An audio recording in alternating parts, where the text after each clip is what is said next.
Well, thank you everybody for coming in. I expect more people will join us as we proceed. One of the advantages of Zoom is that people can just kind of drop in for the portion of the meeting of the agenda item that they're there for, and they don't have to stay for the whole thing, although they are welcome to do that.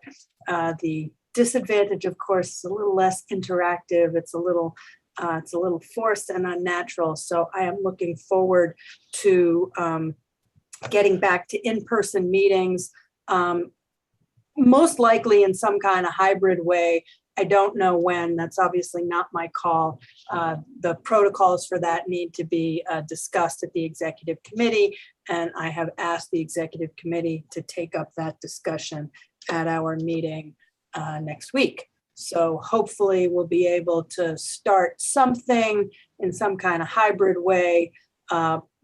I would guess at the committee level, because those are smaller meetings. So just the logistics of having a safe in-person meeting are a little easier when you're talking about the numbers of people who show up for a committee meeting rather than the full board. But again, not my call. So I will keep you updated. And I appreciate everybody's feedback to the questions that I had earlier this month when we were trying to figure out where and how we were going to meet this month. It's been a busy month for me, your committee chair. I went to a bunch of events in the neighborhood, including, I don't know if anybody else was able to catch the Broadway and the Boroughs event, which was really fantastic. It was off-Broadway, so actually off-Broadway in the Boroughs. It was off-Broadway performances on a stage on Dyckman Street, a block of which had been closed for several hours for that event. We saw bits of Stomp and a whole bunch of other stuff, and it was really pretty great. So I appreciate it. I sold the heck out of it during our general meeting as asked. I sold it.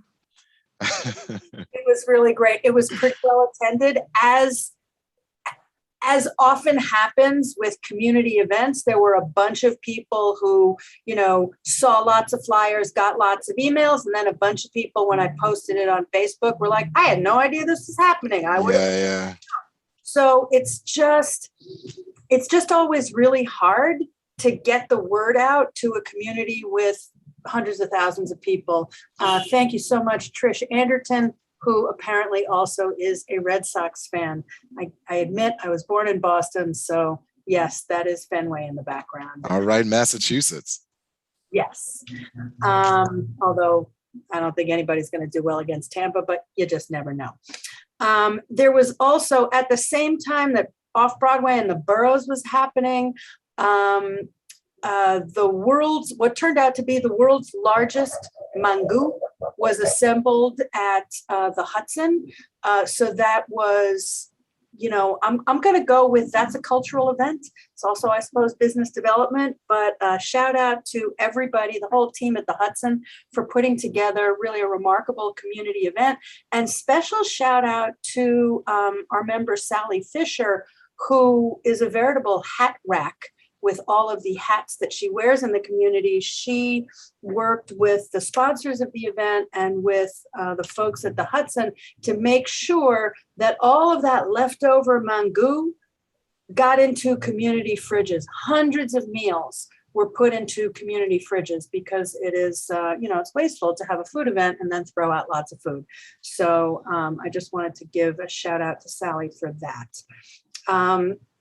I testified at the Public Design Commission a couple of weeks ago on behalf of the resolutions, multiple resolutions passed initially by this committee and then passed unanimously by our board in favor of the Row New York project, row house at Sherman Creek.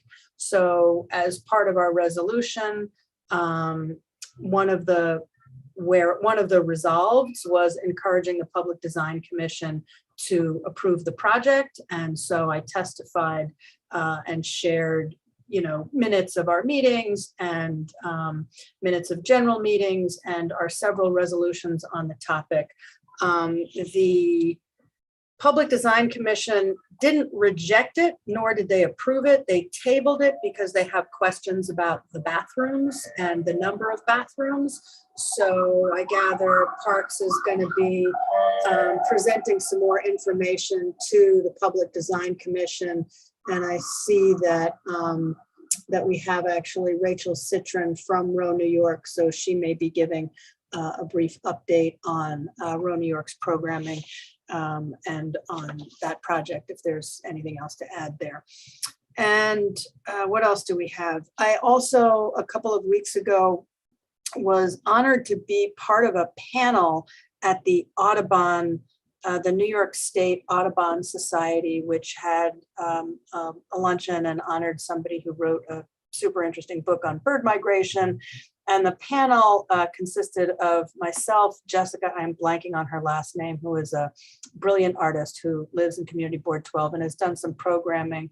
Maria, it's the Jessica who did the jewelry making program that the trust sponsored last weekend. She's a lovely woman and a really gifted artist, and I hear that was a great program. And the third person on the panel was Avi Gittler from Gittler and Galleries, and the subject of the panel was talking about the Audubon Mural project and, you know, getting some of the folks who are in the Audubon Society and are less familiar with Washington Heights to understand just how wonderful that project is and the way it has been a remarkable, you know, not just cultural addition to the neighborhood, but educational tool on all of the birds in the Northeast Coast Flyway and the ways in which climate change has really had a tremendous impact, you know, for the most part, not for the better, on our local bird population.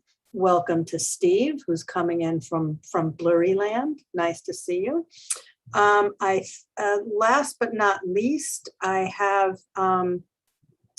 just wanted to mention that at our last general meeting, there was a shout out for Woody King, who finally got a Tony Award for bringing color to the stage. Woody King is really a theatrical genius who's responsible for bringing a remarkable breadth and depth of African-American and other people of color works and actors to the stage. And I mention it, and he got a shout out at our general meeting because he's a Washington Heights resident. So when we talk about culture and the importance of culture, it's not just a little fluffy thing that we like to do in our spare time. It's inextricably linked to the fiber of what we are and what we do uptown. And that just felt worthy of mention. Tomorrow there's an event at the Highbridge celebrating 10 years of the federal initiative to build that and to bring that back. So I'll be attending that, representing the board as well. And I think that's pretty much it for my announcements and updates. In terms of a roadmap for this evening's meeting, it's 6:41. It is my goal to be out of here by 8:30, just because I think after more than 2 hours and our brains all start to turn to mush and our blood sugar tanks and nobody has a very good time. The bulk of our meeting will be taken up with discussing our budget priorities, but we will have programming updates from our various cultural groups. We'll have a brief NYC Parks report from Maria, who is filling in for Jennifer Hoppe, who is out of town. I just want to remind people that that portion of the meeting is not meant to be a Parks Department town hall. So while Maria is, I'm sure, happy to take your burning questions, it's not designed to be, you know, a 30-minute back and forth about everybody's questions or beefs regarding parks. Then we've got a presentation from Forestry, Horticulture, and the National Resources Division on trail work in Inwood Hill and Highbridge forests, and then our budget rankings. So without further ado, I'm going to go with brief programming updates, and I'm gonna have, I see Martin Collins has his hand raised. So Marty, you are unmuted. Thank you, Liz. Good evening, everyone. And I'm speaking to you from Baruch College, where I have exactly 18 minutes of volleyball match to announce. So I thank Liz for letting me speak first here. I want to remind everybody to please see the Northern Manhattan Arts Alliance newsletter at nomanyc.org for exhibitions, events, open studios, funding opportunities, and more. We ask you to please submit your arts and cultural events to NOMA for publication in our online calendar and newsletter, which you can do through the website, again, nomanyc.org. Thursdays with NOMA will resume on November 4th with painter and designer Lindell Brookhouse Gill. You can check out Lindell's artwork at lbgpaintings.com, and the Zoom link and the Facebook link are on our website, nomanyc.org, and you can also see the website for scheduled Thursdays with NOMA, which will resume on November 4th with Lindell Brookhouse Gill at 7:30 p.m. And please email info@nomanyc.org for more information. Earlier today, I sent Nobles and Liz that report via email for the minutes. I want to thank everybody and wish you all a great meeting. Thank you. Thank you so much. And I just want to remind people, everybody's got 2 minutes. And if, like Marty, anybody who's giving a report can just give a quick synopsis in writing that Nobles can cut and paste and drop into the minutes, that is super helpful. And it also makes sure that we, spell all the links right. Next up, we've got Rachel Citron from Row, New York, followed by Alex Campos from the Hispanic Society. Rachel. Hi, good evening. That is very difficult to follow Marty. He's got an amazing voice, but I'll give it a shot. So yes, this is Rachel Citron from Row, New York. First off, we are currently enrolling students. We are serving students in our Upper Manhattan program, high school students, and we are still enrolling. We have a few spots left. So if you have a high school student who's interested in rowing from the Upper Manhattan community, the best way to get in touch and join us is to email us at info@rownewyork.org. And just as a reminder, there's no rowing experience, no swimming experience, no experience of any kind necessary, and we work with both boys and girls. That's my main announcement. And then I just wanted to follow up in regards to what Liz said at the top of the meeting in regards to an update on our boathouse. Yes, it was the Parks Department presented the boathouse at the last PDC meeting, and we're going to be back on the agenda in the October meeting. And the PDC wants to hear a little bit more about the public bathrooms, and Row, New York and the Parks Department will be talking a little bit more about the bathrooms next week at the PDC meeting. And we're also been in touch with our local electeds to track down the close to $2 million that has been allocated to NYRP years ago to construct public restrooms at Sherman Creek. So that's really the update for the boathouse project. And I hope to be back at the next meeting to tell you about a PDC approval, which would come in likely in November. Thanks very much. I had a question for Row, New York. Yes. Okay, when I look at the plans, they seem to have changed substantially from the plans that we looked at. So originally y'all were thinking that you would sacrifice 16 trees. I think it's over 50 now. It also looks like the pathway doesn't extend from the beginning of Sherman Creek through to where NYRP has its children's program. So I wonder if you could address that. And also I was concerned, I guess, about the public access because I think the issue was really public access to the restrooms, but it looks like when I look at the plans that there's not, that public access stops to the dock. It says public and then there's a huge wall. So does the public not have access to the actual dock? They just have access to the beginning of the dock? So I could answer the questions. Is that, should I be doing that, Liz? Yeah, I mean, we could do that very briefly. It's an appropriate question. It's not sort of on the agenda, but let's take a couple of minutes to do that. Okay, no problem. So Back and forth, so. yeah, sure. So I could take the dock question first. So that's really all been worked out to the Parks Department, that there's access to the dock. but not access to the entirety of the dock. So the public can walk on to the dock so that they're over the water, but only registered permit holders with kayaks and everyone else who registers with the Parks Department can have access to the entire dock in terms of launching their boat for safety reasons. So the Road New York boats will be accessible, and people who have a permit from the Parks Department can access the entire dock. The general public will have access to a large portion of the dock so they can get out over the water and really, kind of have a nice kind of scenery around them, but not the entirety of the dock. Okay, it looked to me that Sally, we're not doing a lot of back and forth. It's not an agenda item. You had some questions. They're legitimate questions. She's answering them, and then we're moving on. The other question about the trees, I have not been involved in this project I've been involved in this project for about a year, so I'm not 100% familiar with all of the tree issues, but if anyone wants to email me, I can get an answer to that in terms of how much the tree issue has changed over the years. I honestly don't know the answer to that question.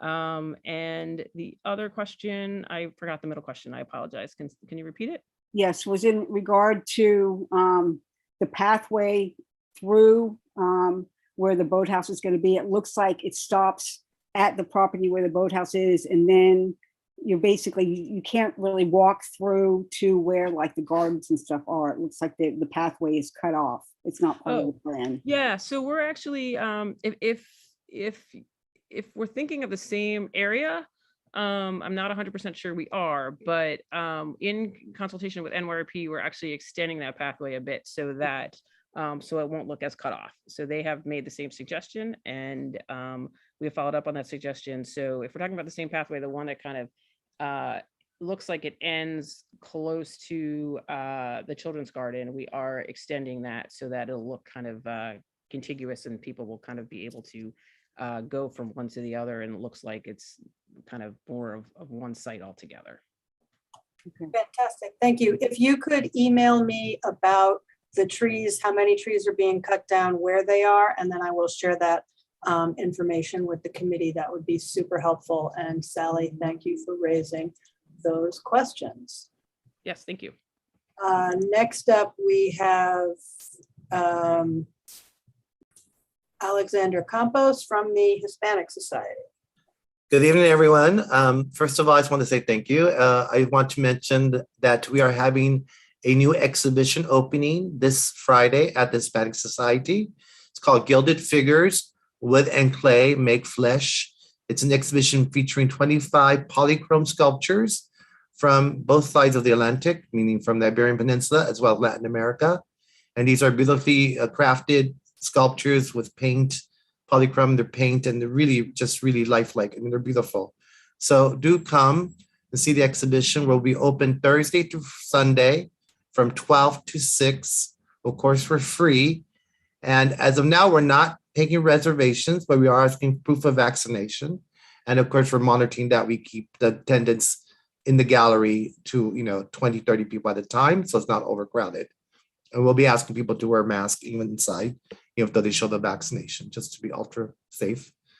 In addition to that, I just want to remind people we have the exhibition of rare books and manuscripts at the Groalies Club on East 60th Street and Park Avenue, and their hours are Monday through Saturday, 10 to 5. Reservations are required there through groalies.org.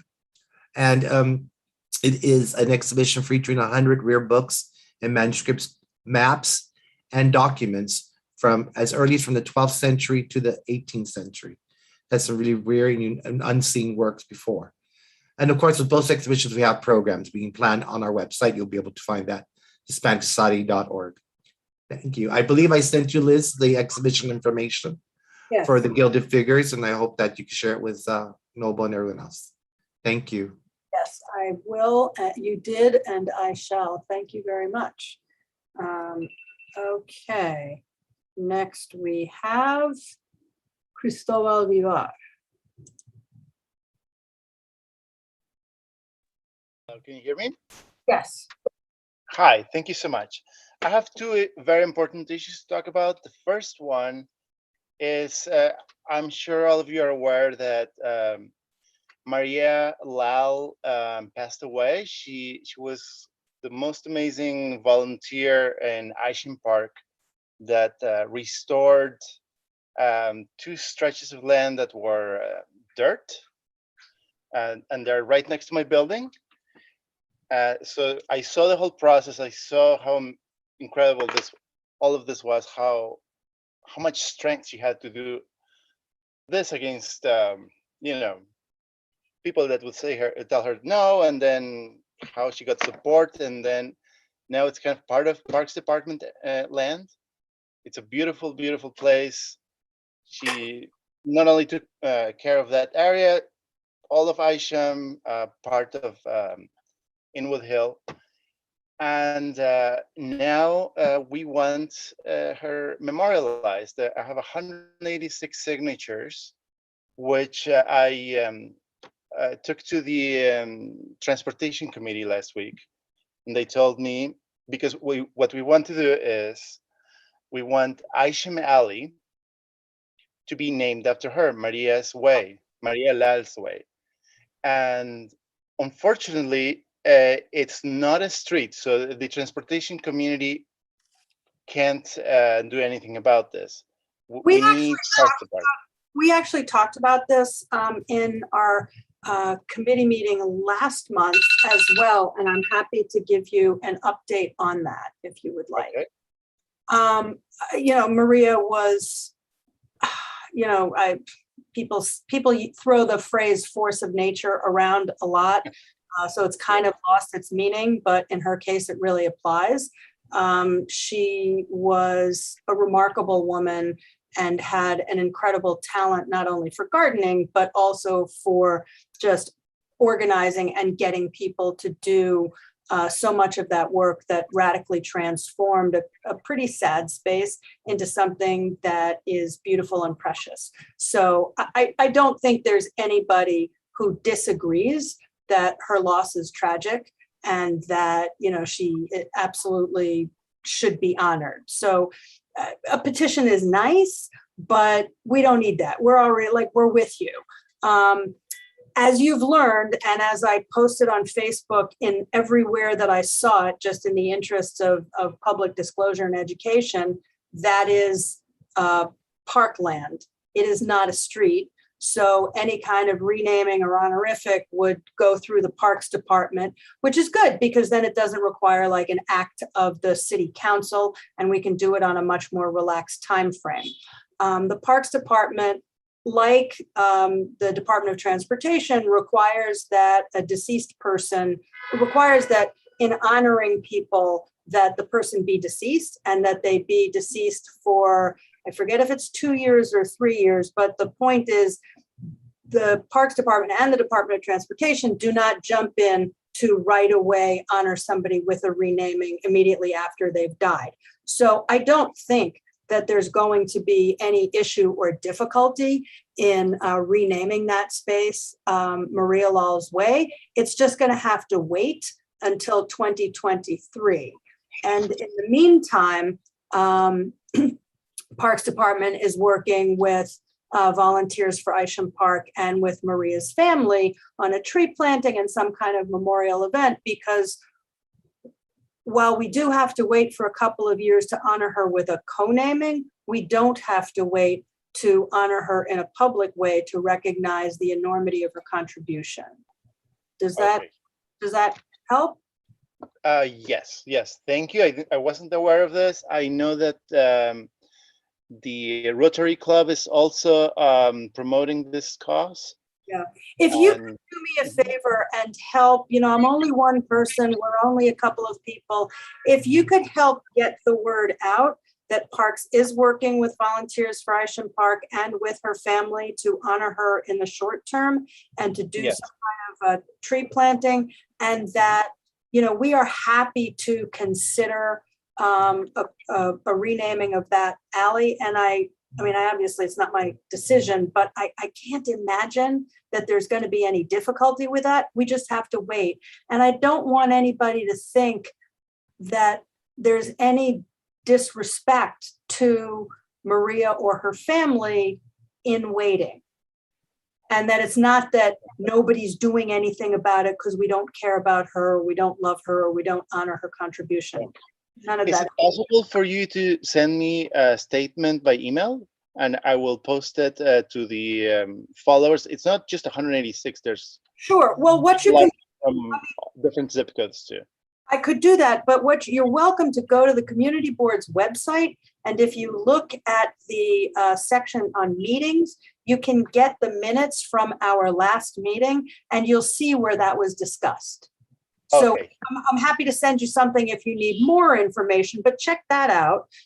See if that does it for you. And if you need more, I'm happy to clarify. And what is your email? Can you?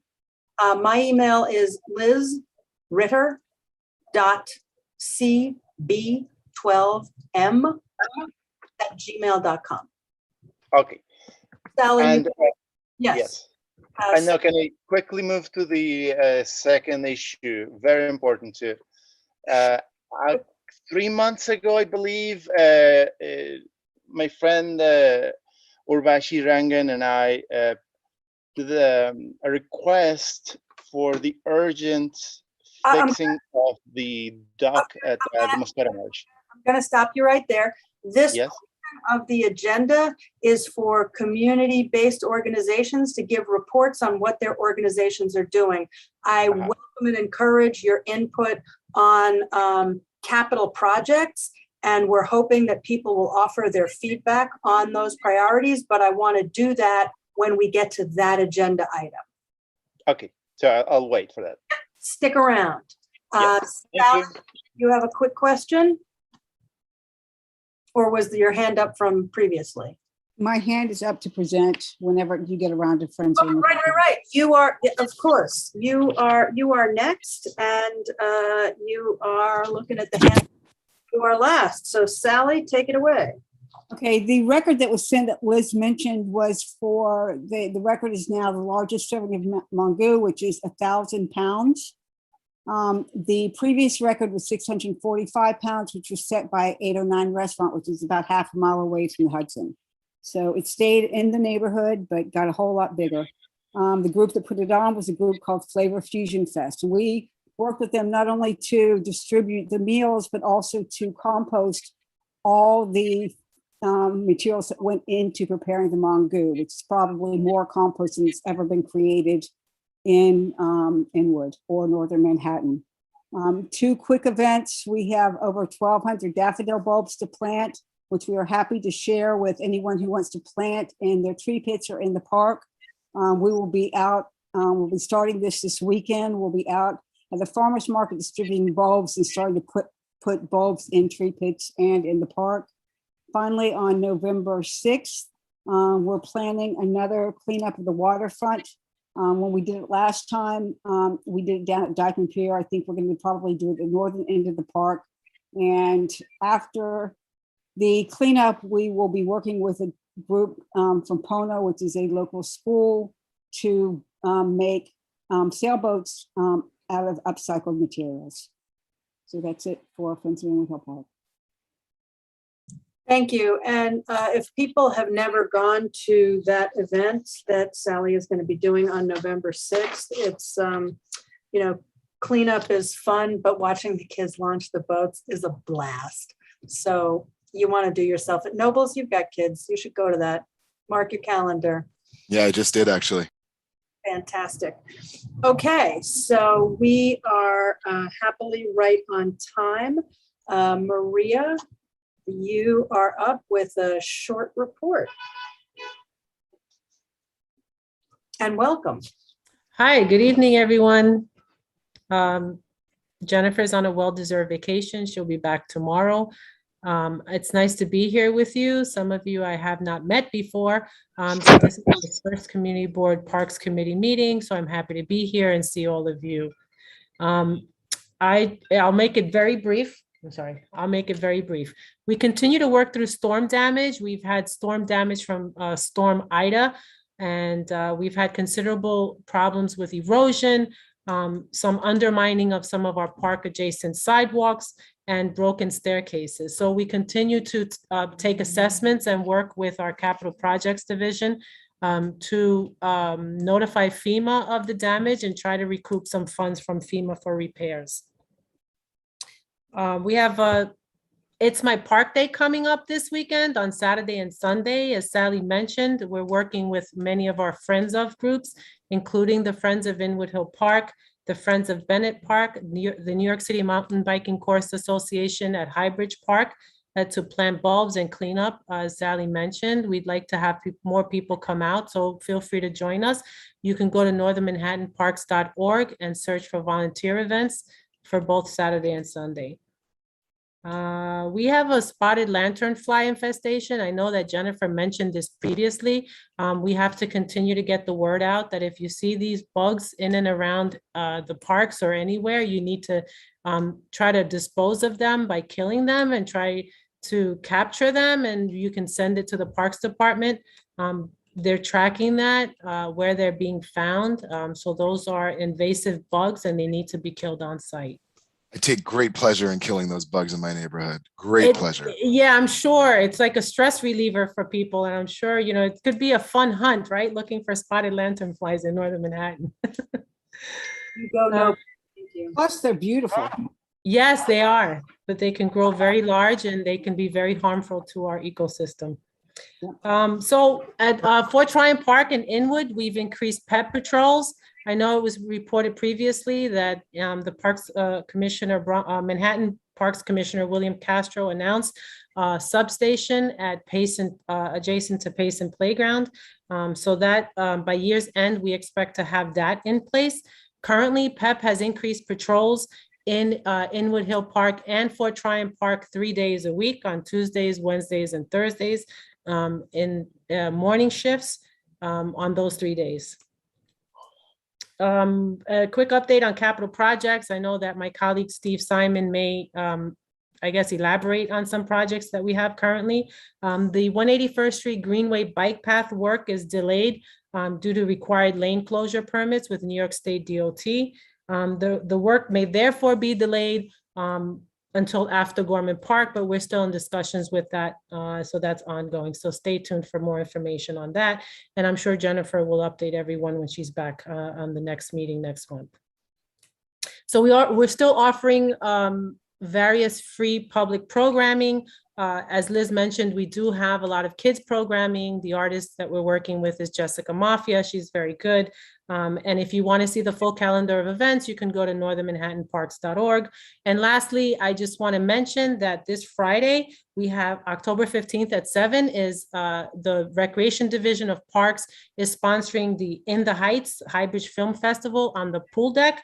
They're going to have, before the movie, they're going to have a block party. So spread the word and come out and join us at Highbridge Park on Friday. Thank you. That's all I have. Thank you so much. I'm really sorry that I'm going to be out of town and missing that, because that's going to be a blast. Yes, thank you. Okay. So I think up next we have, thank you very much for that succinct report. I'm sure we're going to circle back to you and to Steve on specifics on capital when we get to the ranking item. But for now, let's move to Marjorie Nadich. Did I pronounce that correctly? Are you Nadich or Natick? Oh, Natick. Sorry about that. No, absolutely fine. Hi. Take it away. Very good. Hi. Thank you very much for having me. I'm from the Forestry, Horticulture, and Natural Resource Division at NYC Parks. My name is Marjorie Natick, and I'm the Trail Program Manager at NYC Parks. Am I able to share my screen? I put together a slideshow. Yeah, I believe Oh, so. yep, it looks like I am. Let me find, oh, where is it? Yeah. Okay, bear with me 1 second. You bet.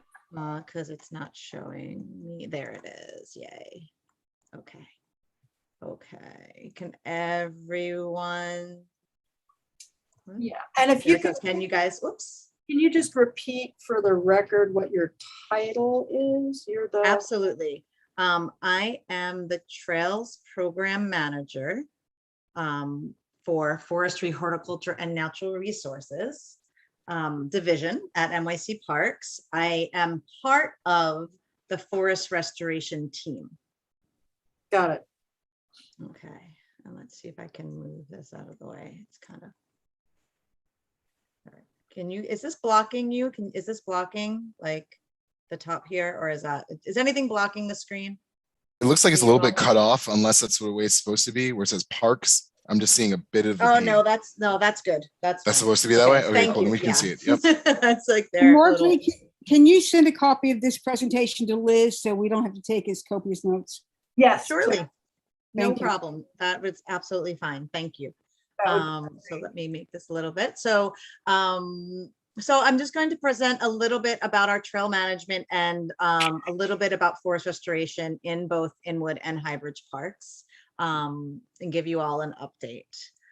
So to start with Inwood Hill Park, I just wanted to first start with, this is probably something you've all seen before, the Inwood Hill Trail Guide. It's up in various locations throughout the park. And I just wanted to show it up and show also the website for where you can find this on the New York City Parks website. So at the bottom, the hiking website will bring you not only to the Inwood Hill Parks map, but several other, probably almost 20, I believe, other parks that we have trails guides for right now. And then there, if you click on Inwood Hill Park, you can find this. It's an interactive digital map that is there that highlights all of the different scenic viewpoints and points of interest around the park, as well as a PDF version that you can print to bring out with you in the park. So I just wanted to make sure that everyone was aware that was there and where to find it. So here are some statistics for Inwood. Almost 10 miles of official trail, a mix of paved and unpaved surfaces, with the historic gully infrastructure throughout the park. There are, if you look to the right, you can see some of the gully work that we did in 2020 and 2021, which on the right, you can, or that was in the spring of 20, the clearing the drainage gullies along the trail. So you can see, like, you couldn't even know that drainage gully was there beforehand. So these gullies get filled up with sediment quite quickly, actually, and can disappear. And so it's one thing that we've taken on as a definite ongoing maintenance in Inwood Hill Park is to continually clear the drainage gullies. They do a lot with controlling the erosion, especially on the paved paths. So that's something that we're definitely keeping our eye on. We have, in 2020 and 2021, we did over 6 miles of invasive removal, debris removal, corridor pruning, and structural improvements in the park. It included 31 rustic check steps that were installed as part of an Eagle Scout project, as well as some trails teamwork. And these check steps stabilize the slopes. And we installed 4 rock steps, which are similar to check steps. Check steps are normally made out of wood, but rock steps are also a type of check step, and we installed those on the Orange Trail. We did restore about 1/3 of a mile of redundant social trails, or otherwise known as desire lines. We restored those back to natural area. So to basically end the fragmentation of the natural area, as well as promote the usage of the official trails, and to help people navigate in a more successful manner.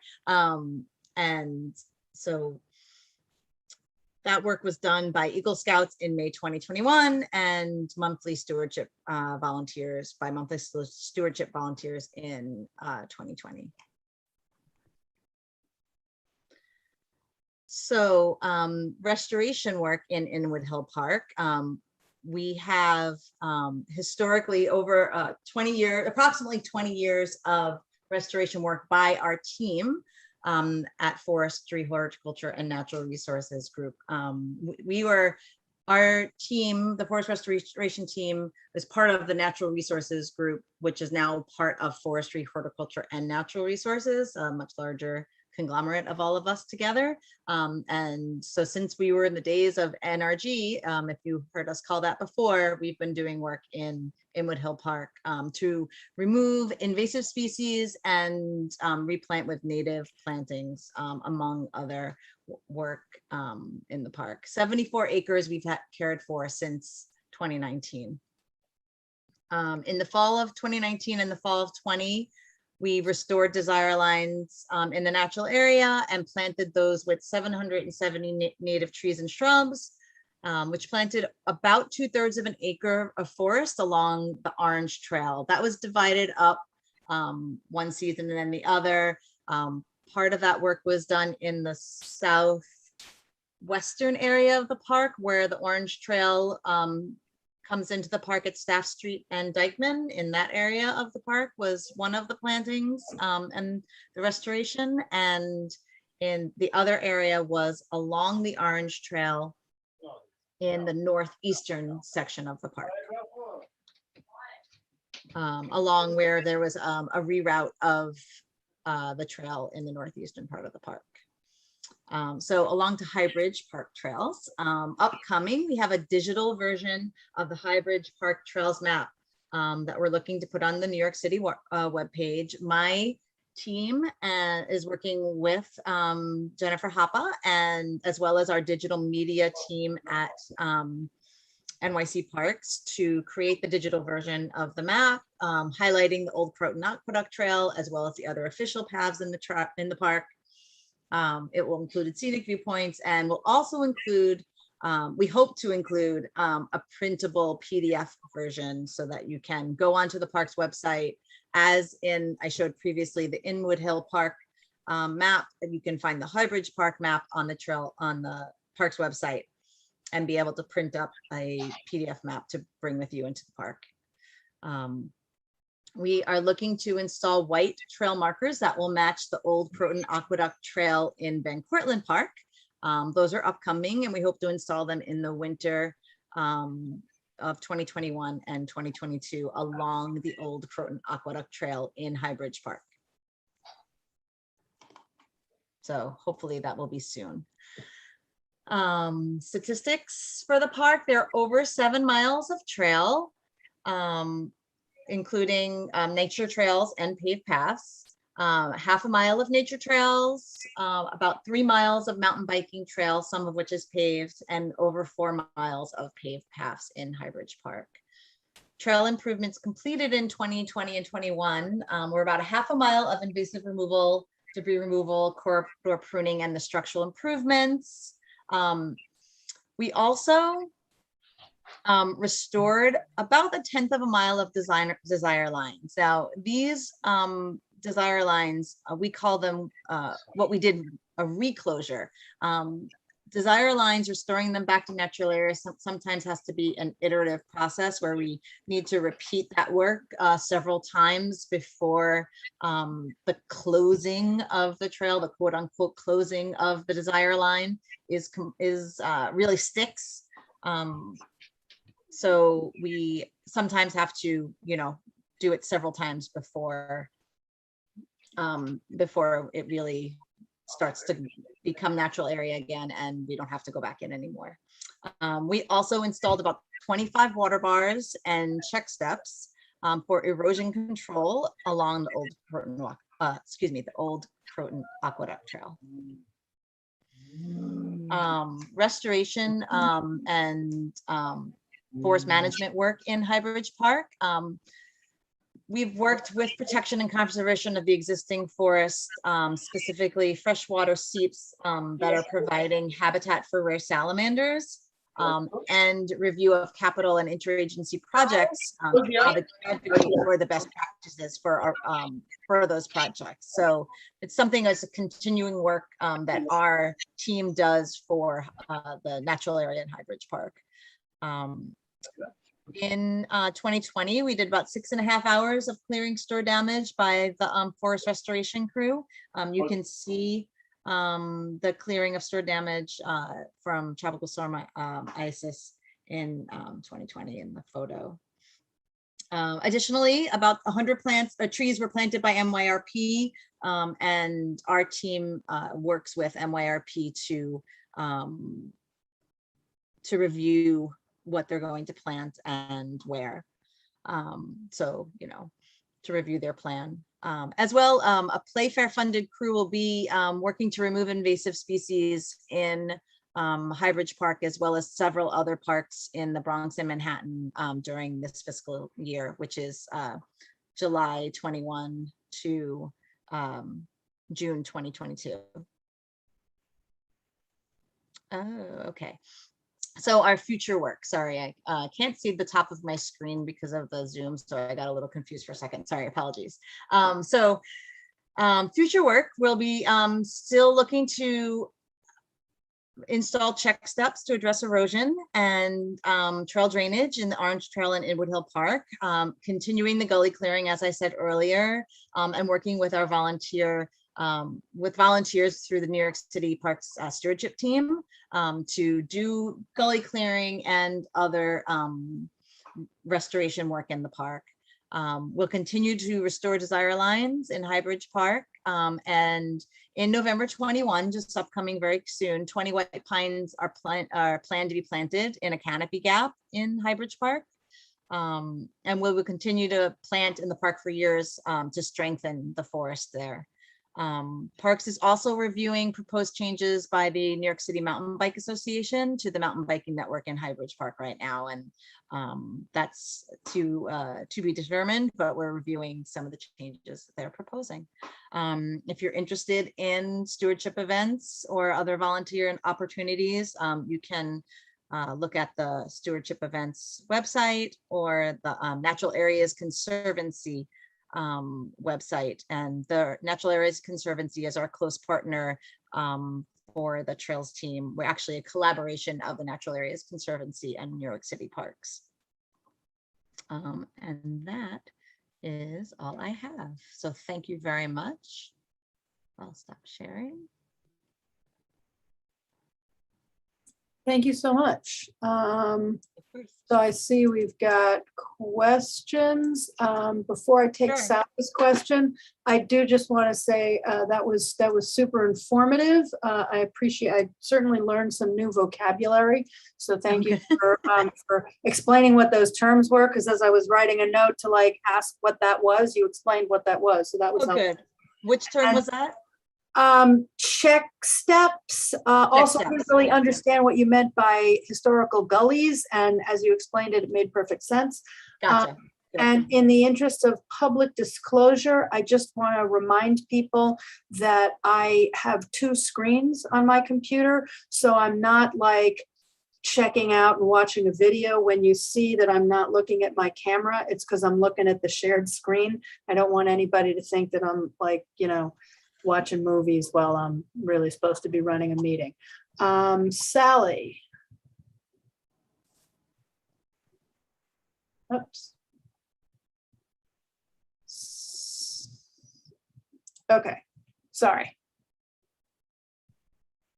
Okay, just a couple of things. First of all, thank you for all the work that you guys do with limited resources. We wish you had 2 or 3 times as many resources, and hopefully our request for that will be reflected in our budget priorities for next year. 2 quick questions. One is the Playfair crew on the invasive species removal. Will they also be helping us with invasive species removal in Inwood Hill Park? I am not 100% sure about that, but I can absolutely write it down and get back to you on that. Full disclosure, I am trail management and am reporting on the restoration work from the other managers on our larger team. And they told me that work was happening in Highbridge, but I'm not sure if they mentioned Inwood Hill Park. I don't think they did, but I will double check, because I'm not 100% and I don't want to give you false information. So I'm going to write that down right now. Other question, and I'm guessing, We'll let you know. the other question, I'm guessing you can't answer, but maybe someone from the group could come back and answer it, which is work that needs to be done on shoreline restoration. I mean, the forest is great, but we also have issues with shoreline, and especially losing our natural salt marsh in Inwood Hill Park. So I just wonder if we could have someone at some point come back and comment to us about what the priorities are for shoreline restoration in northern Manhattan parks. Yeah, I don't have an answer on that. Yeah, I I think- can talk, yeah, I can, I can ask my director, if Great. they know who we should ask. It may be our wetland team, but I'm not even sure if that is the correct person who would do shoreline restoration. You're meaning restoration of wetlands or restoration of Both. beach or? Both. I actually just want to jump in. I think that, I mean, that's a valuable question. And my guess is Steve is probably going to have some input on that. And that's going to kind of Okay. speak to our budget priorities. And I know that we only have you on tap for this presentation, but I'm hoping you're able to maybe stick around to catch a little bit of the discussion about our budget priorities. And there may be some information that you can add about that, to the extent that Okay. questions arise. Yes, Steve. I have 2 points I wanted to make. One is that I'm pretty sure that that shoreline restoration is part of the project planned for the Dykeman Pier area and running south along the Hudson from Dykeman Street. And the other point I want to make is I want people to understand that when we refer to the play fair funding, that is city budget funding that was negotiated with the city council and the mayor as part of a play fair lobbying effort led by New Yorkers for Parks and other civic groups. This is a supplemental funding that the Parks Department received, and we refer to it as being our play fair funding. It is city money. It's not private funding, if that's what it may sound like to some people. Thank you for clarifying that. And I was aware of that, Steve. No, you knew that, I knew that, but my guess is a lot of other people didn't know that. And I apologize for not having actually flagged that, because sometimes I think those of us who are used to, vocabulary, buzzwords, whatever, don't always explain what we mean by terms. So thank you very much, Steve, because that's a super important point. Can I clarify? I actually just looked up the answer Yes, to the ma'am. other question about the fair play funding for the invasive removal crew. They actually will work in Inwood. They will work in Northern Manhattan and Southwest Bronx, Inwood Hill Park, Riverdale Park, Raul Wallenberg Forest, and Highbridge Park. You just made my day, Marjorie. Thank you. You're very welcome. That's excellent. Okay. Seeing no other raised hands, I'm going to move the agenda to our next item. Before they do that, I just want to call attention to people that we have sort of active Q&A, and the upside is it allows people to ask questions and possibly get them answered if we have the answers to them in real time without interrupting the flow of the meeting. The downside is it's not public, and this is a public meeting. So we did have a question from the public. Sky Pape asked, does PEP offer any reports of their activities in the park, i.e. what offenses are being addressed and enforced? And I stated that PEP rep, kind of like that phrase, periodically attends this meeting and reports on just that sort of thing. And when there are other questions like that, such as her very question, we forward them on to PEP, get answers, and then reply back to the people. So I will do that. But I just wanted to, not have that be an ex parte conversation to which the public is not privy, because that violates the open meetings law. So without further ado, it is 7:27. We are remarkably on time. And I would like to move to the discussion and ranking of capital and expense budget priorities. So there's going to be a medium length intro on this. Bear with me. Hopefully I will answer in advance a bunch of your questions and kind of set the stage for folks who, haven't done this in a while, which is all of us, and folks who have never done this, which is a couple of our newer members. So first of all, something that Marjorie mentioned when she talked about a fiscal year. Right now, we are in 2021, but we are in fiscal 22 because the New York City fiscal calendar goes from July 1 to June 30th, and the name of a fiscal year is the number in which it ends. So even though it's 2021, we are in fiscal 22. The budget for fiscal 22 is already established and we're acting on it. And so what we are going to be ranking is our expense and capital priorities for next year. Next year is fiscal 23. So if it feels like that's really far off, it's actually not that far off. Fiscal 23 starts in June. So it's kind of like, if this is spring, we're all looking at winter clothing when we go shopping in Macy's, right? It's everything's 6 months, 8 months, 10 months ahead. I want to let people know that what we generally do in terms of how we have our list of capital and expense priorities.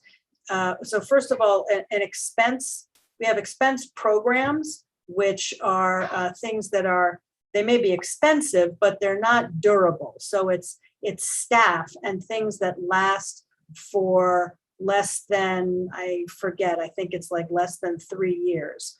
It's staff and it's stuff and programming, as opposed to capital projects, which are things that cost at least $50,000 and have a useful life of, I'm sure Steve is going to correct me, I think it's 3 years. Could we say 5? Sure, we could say 5. Thank you very much for that clarification. So New York City Parks Department is the only city agency that does not have its own capital budget. So all of its programs, as I explained in an email when I sent out the draft for people to think about in preparation for this evening's meeting, the Parks Department does not have its own capital budget. So all of its projects from what we just heard Marjorie describe to the repair and maintenance of the delightful and excellent bridge behind Maria's Head and everything in between, we have to ask our elected officials for funding. The Parks Department can't say, here's our capital budget and here are the projects we are going to do.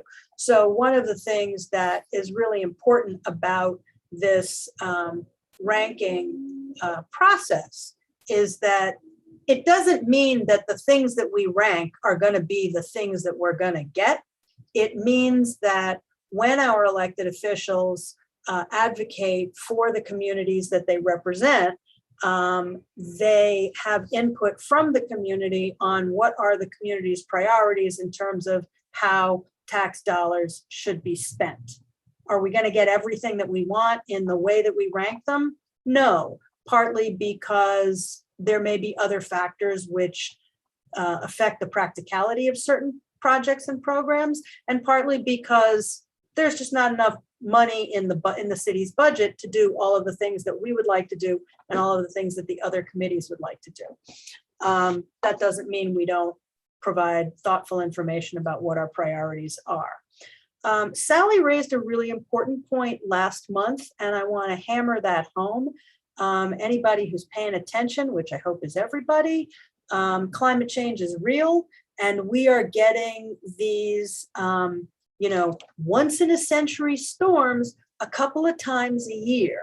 The damage to parks is real, but more importantly, the relationship between the structural integrity of our natural environment materially affects climate change, materially affects the impacts of climate change. So taking care of our parks is not just some sort of fluffy extra that we do because it's nice.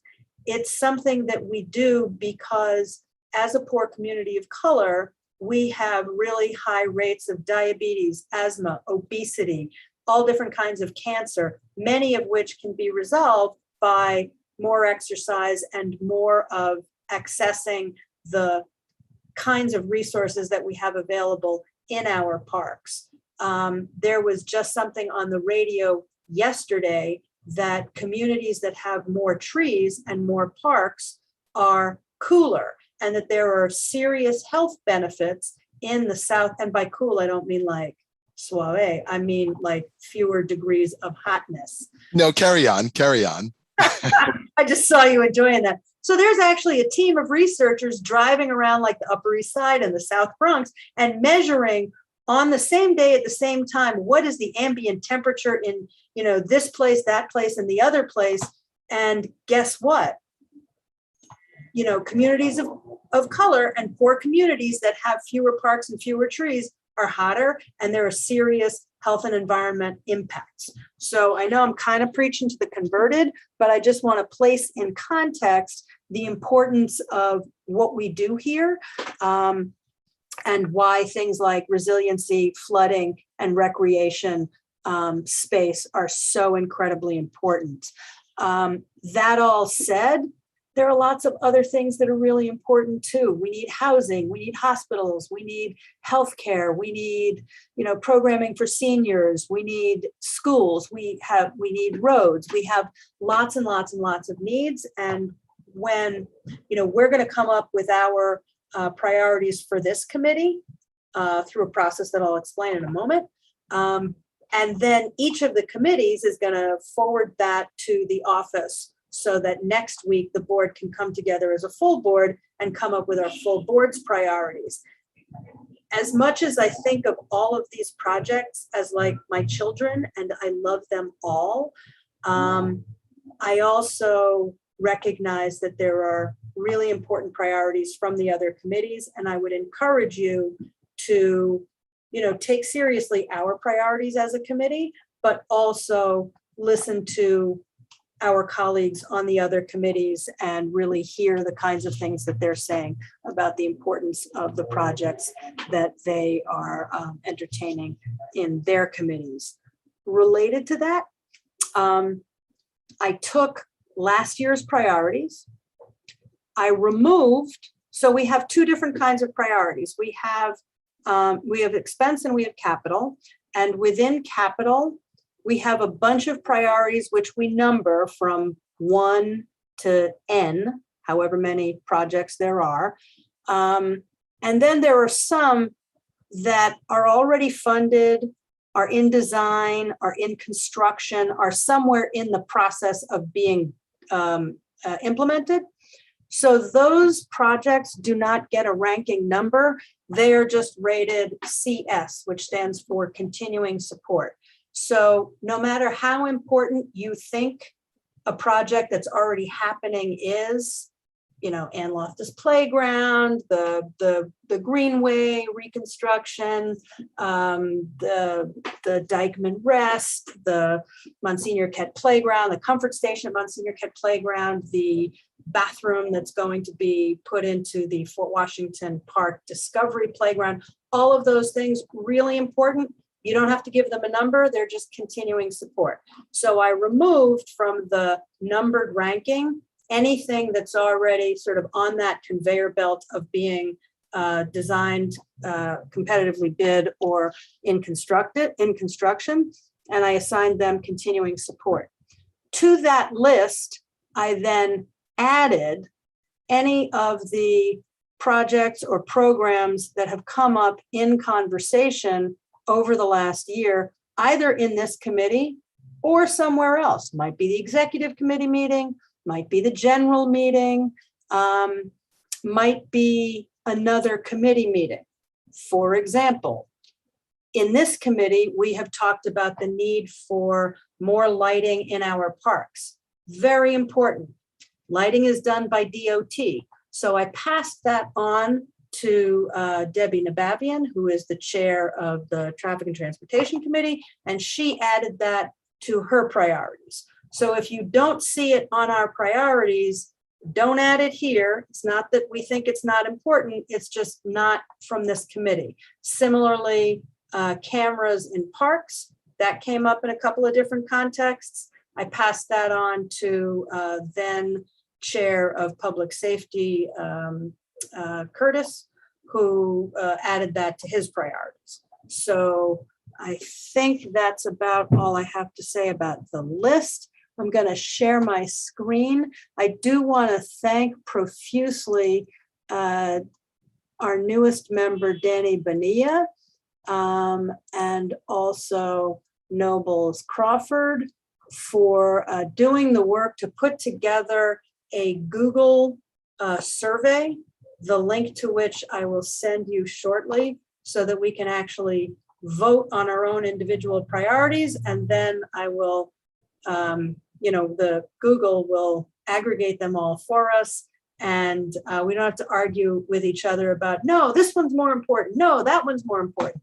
We can each rank from 1 to 20, whatever our capital items, and from 1 to 9 or 1 to whatever our expense items. And then through the magic of Google, it will add all of those up.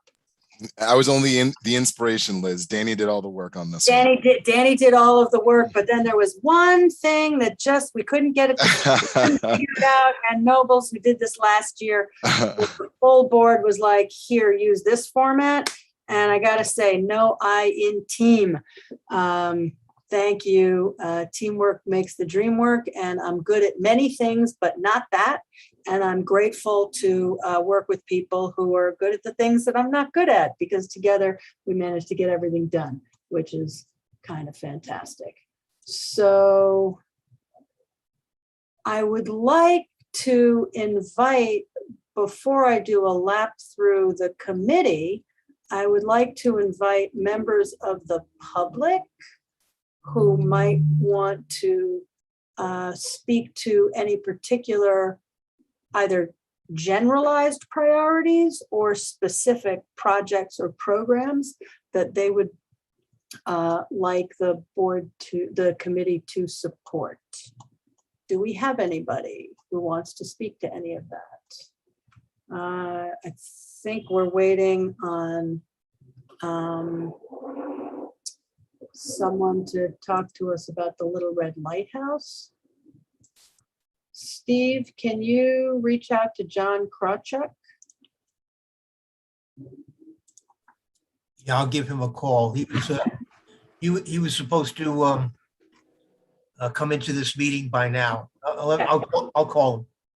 Okay, great.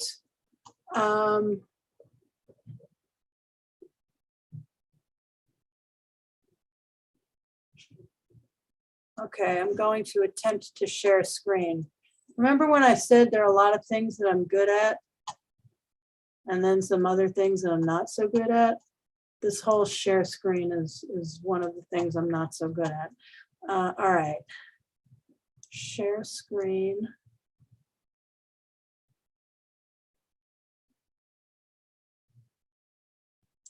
Yeah, you don't want to read my Yom Kippur sermon, right?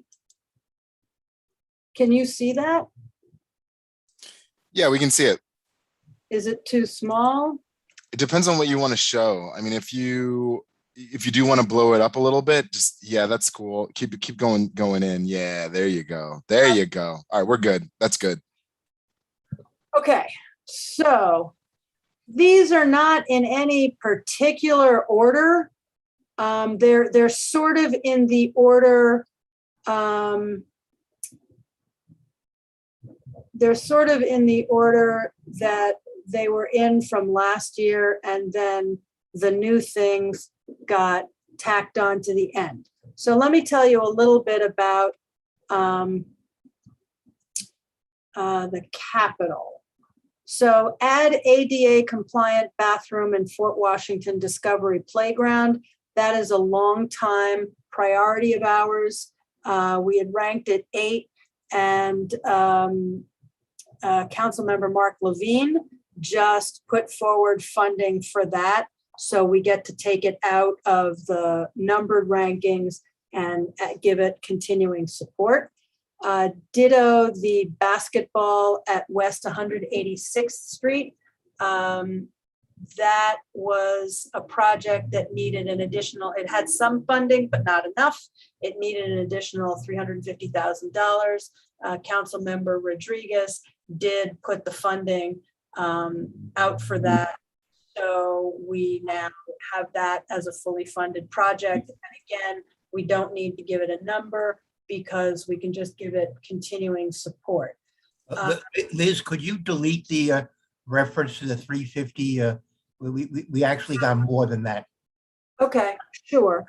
And by the way, John Kroczuk is now on the call.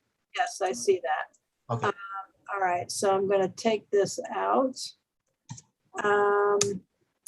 And then the items that we added based on, various kinds of input in committee and at the executive and at the general is the phase 2 renovation, repair and restoration of Gorman Park. You know that we've got this big project for the upper level, but the lower level, the Broadway side is a little bit of a hot mess. And although the retaining wall is being repaired as part of an ongoing set of mayoral funding for retaining walls throughout the city, Gorman Park needs a lot of love. So that would be a phase 2 project. We've got the repair to renovate and repair the sidewalk pavers on the west side of Cabrini Boulevard from 190th Street to Margaret Corbin Circle, adjacent to Fort Washington and Fort Tryon Parks. Again, tripping hazard if ever there was.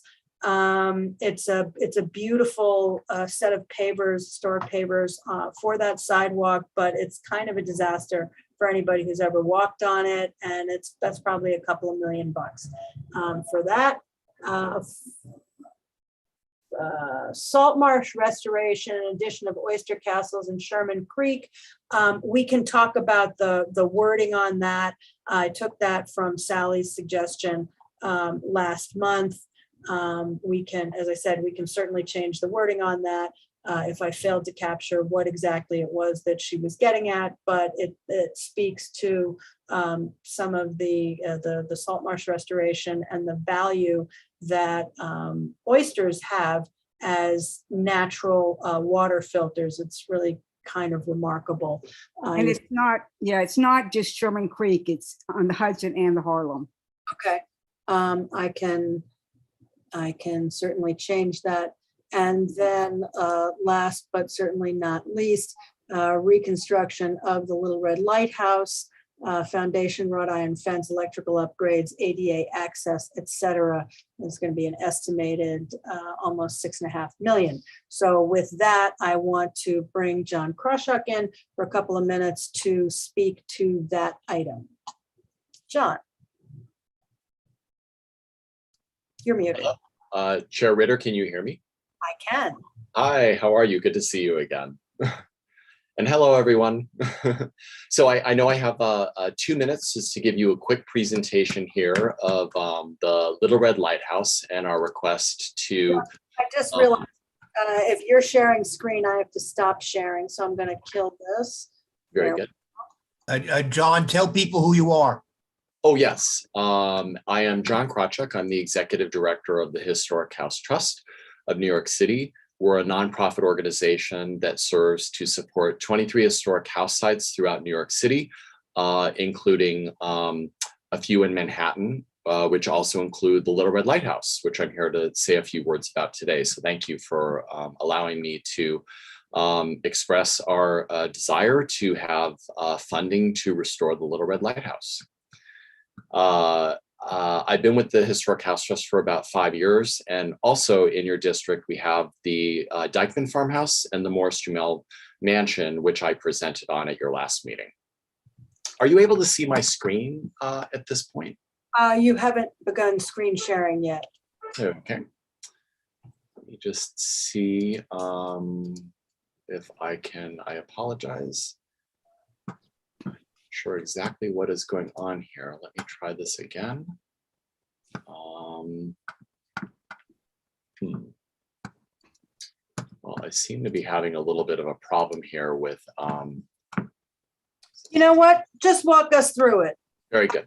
I apologize for that. It seems to be blocking me from sharing my screen for some reason. But anyway, Little Red Lighthouse. So our request for the Little Red Lighthouse is for a full refurbishment of the lighthouse, which has not been fully restored probably since about the 1950s, when the Parks Department and the city acquired the Little Red Lighthouse in 1951. There was a refurbishment that occurred in the 1980s under the Parks Commissioner, Henry Stern.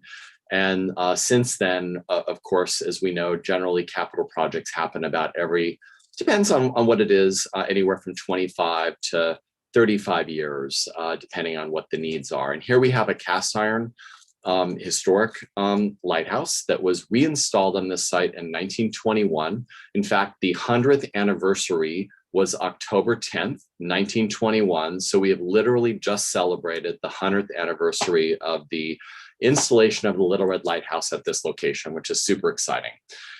So here we are ready to embark upon a full restoration. It's desperately in need of that. Any of you who have visited the lighthouse for the Little Red Lighthouse Festival in the fall have hopefully seen those conditions. They do give tours typically at that time of year. It's a cast iron structure. A lot of the metal has corroded. The environment along the Hudson River, which is estuary, it's partially saline, but of course along the waterfront is pretty harsh conditions there. And it's time to do a full refurbishment, which is why the price tag is so high. So our hope is that with the generous support of our elected officials, and actually this is the very, very beginning of our request is really starting with you here at Community Board 12, to hopefully gain your support after tonight's meeting and the next meeting, which I believe is around October 20th, is to really bring this before all of you for comment, feedback, questions, and continue on our way to advocate for full restoration of the lighthouse, which includes refurbishing the metal structure, the foundation, which is in desperate need of work, as well as to make the lighthouse fully ADA accessible. Because presently it is not. And that could possibly incorporate the use of some technology, which would be super exciting here. So that's my presentation today. I'd be happy to answer any questions that you have. You're supposed to mention that the lighthouse is very, very proud. Yes. Thank you. Yes. Yeah. Thank you, Steve, for that reminder. You clearly read from it at the Little Red Lighthouse Festival. I've not had that honor, but hopefully one day. It is fun. So sorry, at the risk of a terrible tangent, but I have to say that years ago, when Bette Midler was the guest reader of this book, there's this riveting, tense moment in the book where the lighthouse is panicking because she, her lights aren't on and the weather is terrible and she's afraid that people are going to crash because nobody can see. And the guy who is the keeper with the keys is late and she's fretting that he's not there.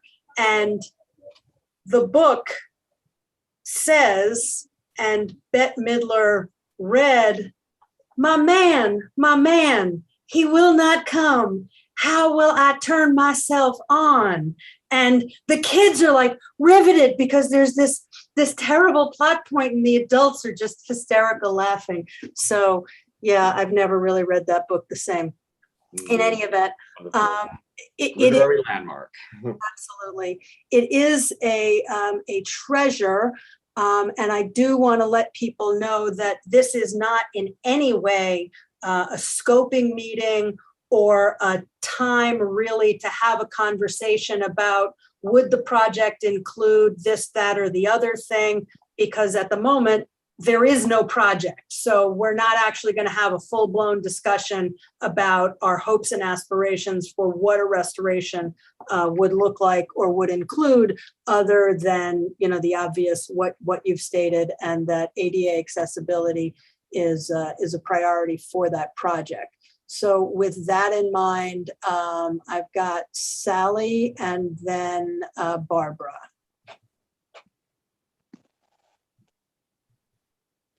I just had a question on some of this stuff. It looks like we have on your last list, we have the soccer field as being new. Isn't that already funded? Hold on a second. In the interest, I'm gonna share screen again. And there are a bunch of things that were,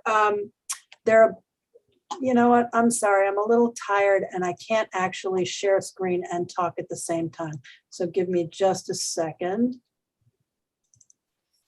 All right, can everybody see that? Okay. Yep, So we can.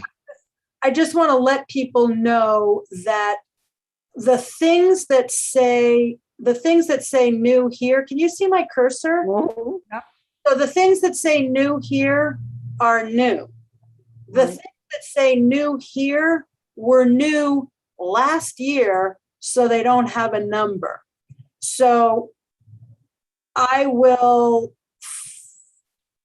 fix that so that it's less confusing. Yeah, I mean, we have devoted so many millions and millions of dollars to the baseball fields and the soccer fields. I just want to make sure we're not asking for more millions of dollars there when we really need to prioritize. To be clear, anything that is already happening and that has CS, it's already happening. We're not discussing it. It's not going to unhappen. We don't have to rank it. It's helpful to be guided by the fact that we had a bunch of these projects, which have already been funded and are happening.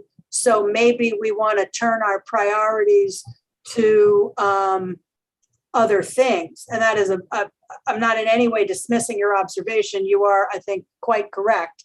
But does it help to call it new in FY22? Does that clarify? I think that's helpful. Okay, cool.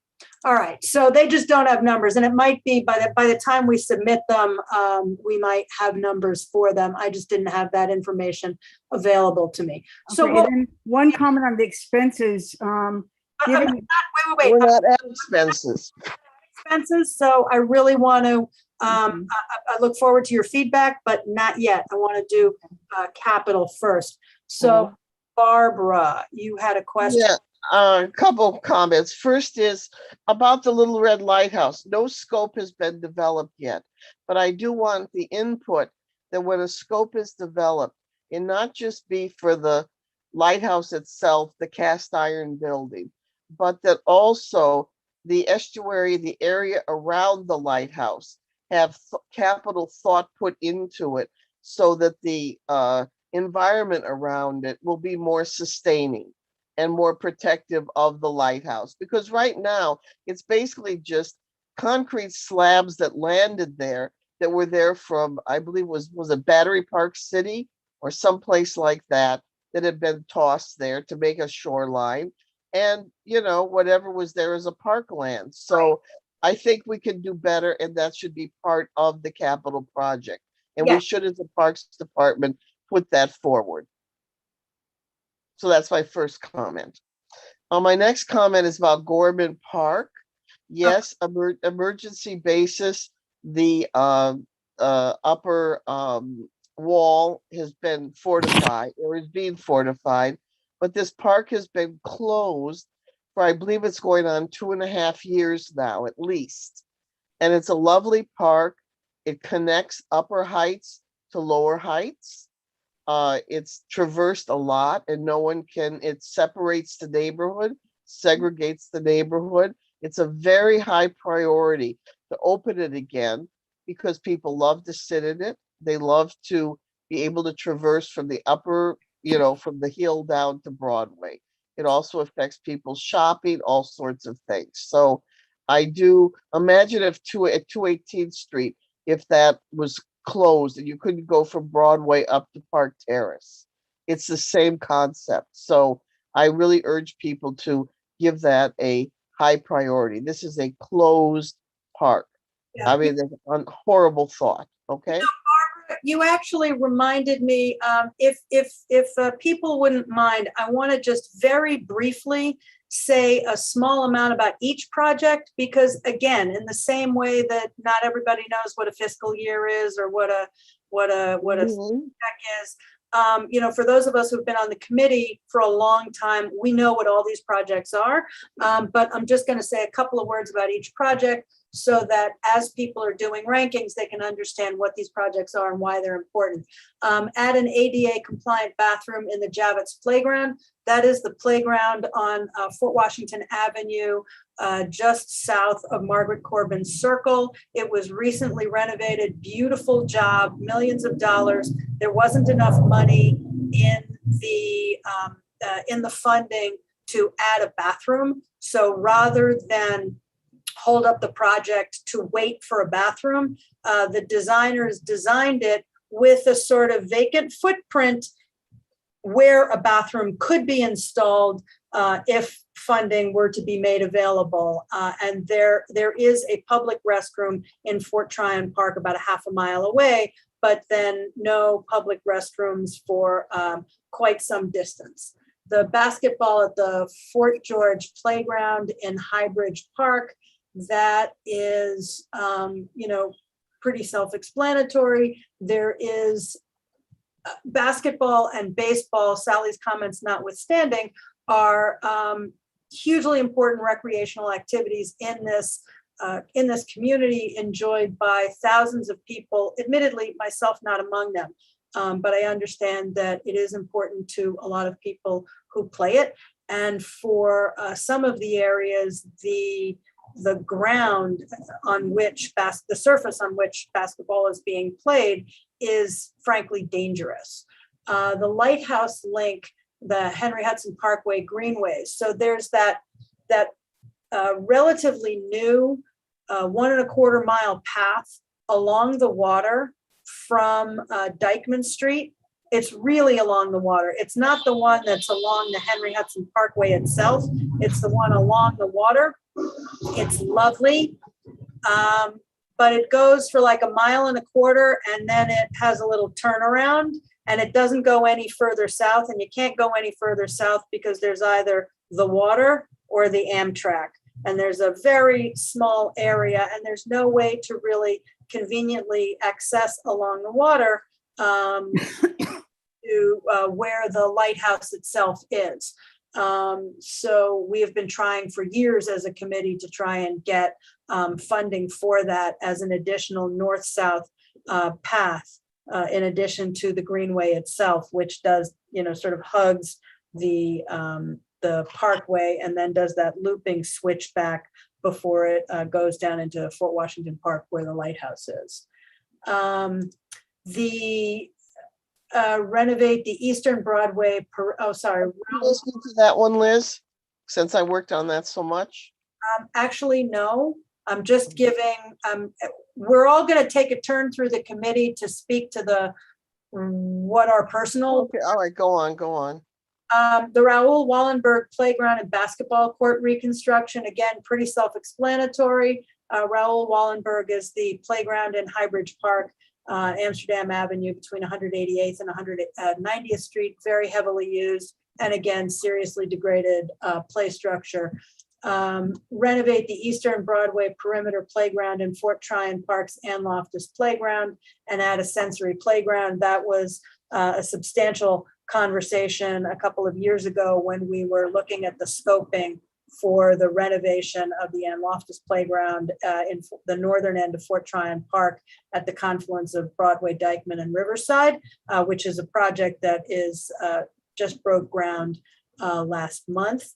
The Eastern Perimeter was renovated a few years ago, but is desperately in need of some love. And I would encourage people to look at the minutes from a couple of years ago, where we talked about the need for a sensory playground, the likes of which do not exist in Upper Manhattan until you get to north of 96th Street. Repair badly degraded staircases and retaining walls in Isham Park, pretty self-explanatory. the topography of Inwood and Washington Heights means that we have a lot of retaining walls. They're expensive, they degrade, they're very expensive to repair. When they fail, it goes spectacularly badly. Just ask anybody who lives in Castle Village, $40 million to repair a 100-year-old retaining wall. And I believe that the staircases and retaining walls in Isham Park are around that vintage. They're quite old. We frequently have a call for more picnicking and barbecue areas throughout the district, because we have some of those amenities, but they're always very in high demand. Inwood, Hill, Highbridge, and Fort Washington Parks reconstruct 60+ miles of park and pathways and paving. It's an ongoing. We have 60 miles of pathways in our parks, and in theory, if some amount of money is spent every year, then over time they all get maintained according to a reasonable schedule. But that's ongoing work that can't be done all in one shot, because there's too much of it. Fort Washington Park Inspiration Point Portico. That is the Greek, it sort of looks like a Greek temple structure on the northbound side of the Henry Hudson Parkway that offers beautiful lookouts. The grassy area expands. People who cycle and walk often stop there to admire the view. It's falling apart. It's not accessible. Community garden, prepare land, make accessible, and soil mitigation. There's just a real increase in community gardening, in the call for community gardening and the need for community gardening. Everywhere in this community where there is community gardening, there's more demand than there is space. There had been some conversation with a group that had identified an area to make a community garden. Unfortunately, the Department of Education is looking like they're not going to be able to accommodate that request, but it's still a really important project for this community. J. Hood Wright Overlook and Viewing Platform, that is pretty much what it sounds like. In the northwest corner of J. Hood Wright Park, there is a reviewing platform that offers, again, scenic views and a public sculpture. Again, not accessible. Lovely place to be, but not if you can't get there. Inwood Hill Park, we have currently in design a project to repair drainage and fix the ball fields numbers 1, 2, and 4. Those are the 3 ball fields in Inwood Hill Park most desperately in need of repair, but 3 and 5 could also use some repair. We've got a need for ADA compliant bathrooms in the Dykeman ball fields over by where the soccer field is going to be repaired. Again, we talked about that at great length several meetings ago. That's a particularly expensive project because the closest plumbing is half a mile away, a little more, on Dykeman Street. So as bathrooms go, this would be wildly expensive. Doesn't mean we shouldn't do it, but I think that's a big part of why it hasn't been funded. ADA compliant bathroom in Highbridge Park, again, by the ball fields and the water tower. You can never have too many bathrooms. And we're blessed with many, many parks. People use them, that's great, but we need bathrooms. The Inwood Hill Park Nature Center to add a learning landscape. So as everybody knows, finally, we are getting the repairs to the Nature Center itself, which was destroyed after Sandy. But there's been a real call to have a learning landscape so that we can have educational programming in that. Sorry, somebody's got some background noise that was a little distracting, so that we can have some educational opportunities outside in a learning landscape. What else have we got? Highbridge Rec Center weatherization, fixed windows to retain heat and cooling. That's pretty self-explanatory. It's an old building and we lose a lot of money in the heating and cooling because it's just not weatherproofed. Renovate Payson Playground and make the park house accessible. The Payson Playground, that's the park house that has been used by the Urban Park Rangers while the Inwood Hill Park Nature Center has been closed. It's a wonderful facility, but again, not fully accessible. Repair and reconstruct Fort Tryon Park's Linden Terrace. Lovely facility. The downside of having all of those trees, there are all of those roots, and all of those roots are making for a very difficult to navigate surface. Asbestos abatement and restoration of Building D in Fort Tryon Park for security presence. Building D is the building just south of the Dongan Lawn. So if you are walking in Fort Tryon Park, in the park path, just in the park, just west of Broadway, and you're sort of walking along Broadway and you look up to that hill, you'll see an old stone building that was one of the original buildings back when the Fort Tryon Park was an estate. There are asbestos issues, and it would be great to restore that so that it can be used by PEP as a basis for security, not only in Fort Tryon Park, but for all of our uptown parks. And then we heard about the reconstruction of the Little Red Lighthouse. We've heard, thank you, Barbara, about Gorman Park. We've heard from Sally about Salt Marsh Restoration in the Hudson and Harlem Rivers. And I think I already said something about renovating and repairing the sidewalk, the pavers on the west side of Cabrini. So those are all of the projects so that you know what they are. And I would like to actually, before we take a lap through the committee, I want to recognize a member of the public, hear her testimony. What you got, Sky Pape?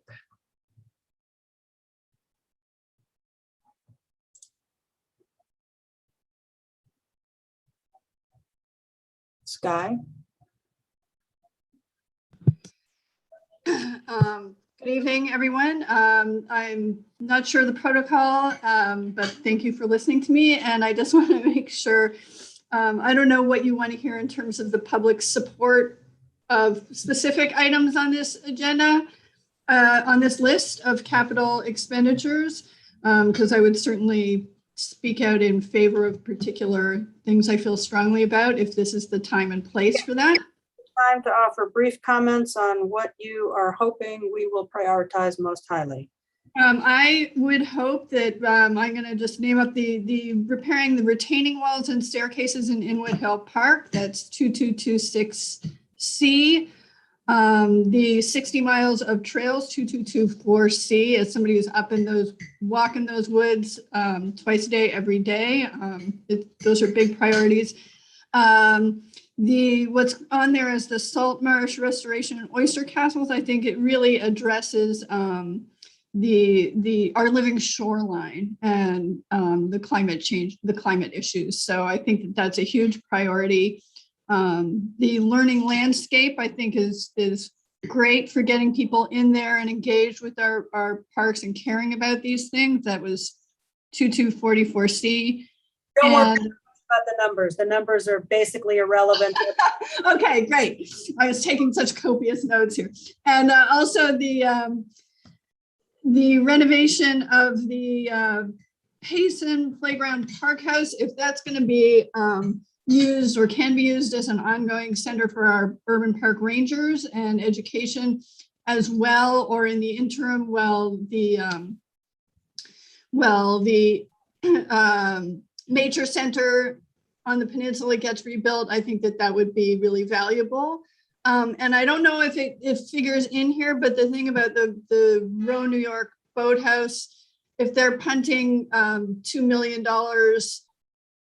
if we need to pay $2 million to get bathrooms at that $46 million project, and we have to spend $2 million ultimately for that, that would be not cool. You're confusing two completely different things. The $2 million is money that New York Restoration Project was given, was allocated by the city council to build bathrooms. Okay, one last question on that is, do you know when the October PDC meeting on that is coming up? I would recommend that you check the PDC website, but I believe that Will do. our item is not going to be, it's a discussion among the commissioners, and the public is welcome to attend, but they're not taking testimony. But again, that project is has continuing support, and we're not ranking it, so it's not really relevant to this agenda item. Okay, great. Thank you. A And quick question I had for Sky. yeah, Okay, just to follow up, I'm trying to figure out, because we sort of put the salt marsh in with the waterfront, and I'm afraid we sort of squish things together and they won't any of them be addressed. So we might want to broaden that to shoreline restoration, including, the addition of oyster castles, and then maybe separate out the salt marsh.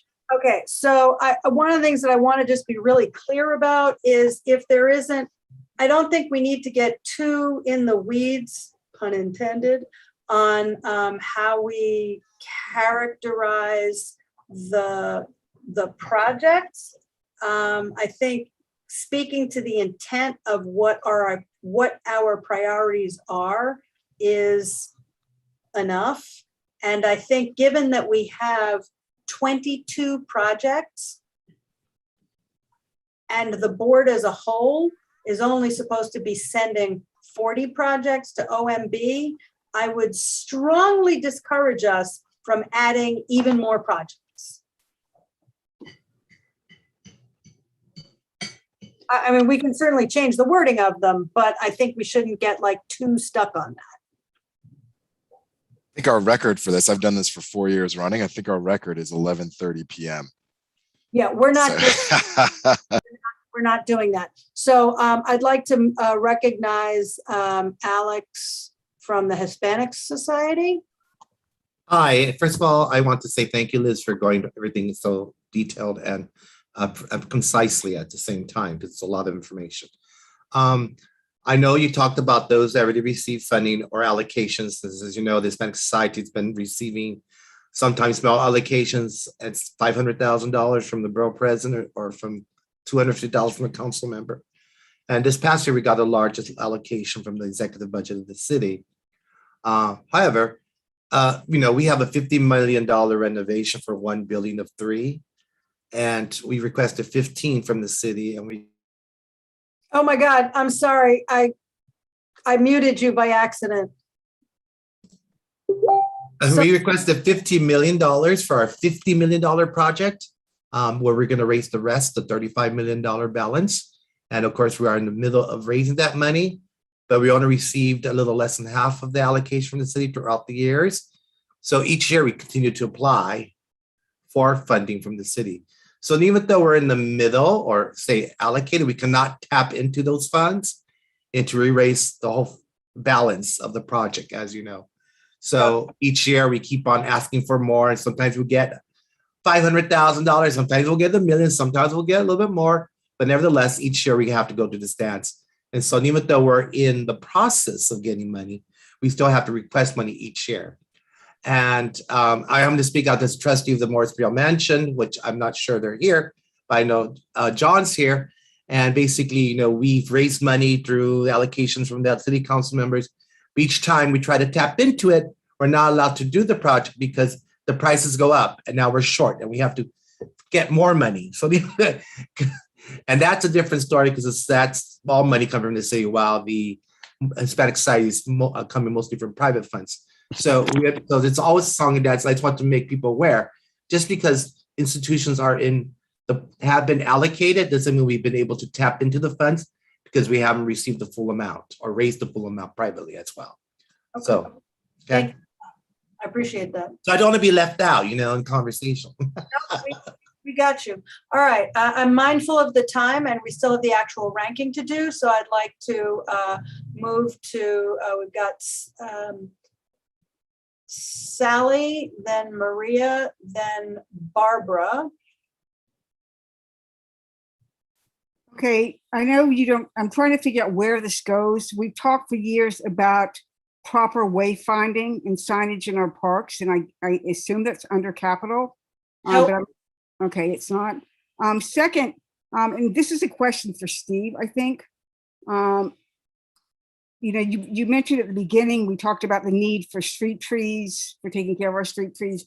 I know that there was money allocated through participatory budgeting years ago, and I actually found a contract for last year that said, a parks contract that said Community District 12 was included in that contract, but I'm not sure where we are in terms of making good on the promise that was made and was voted on and passed by the community during participatory budgeting.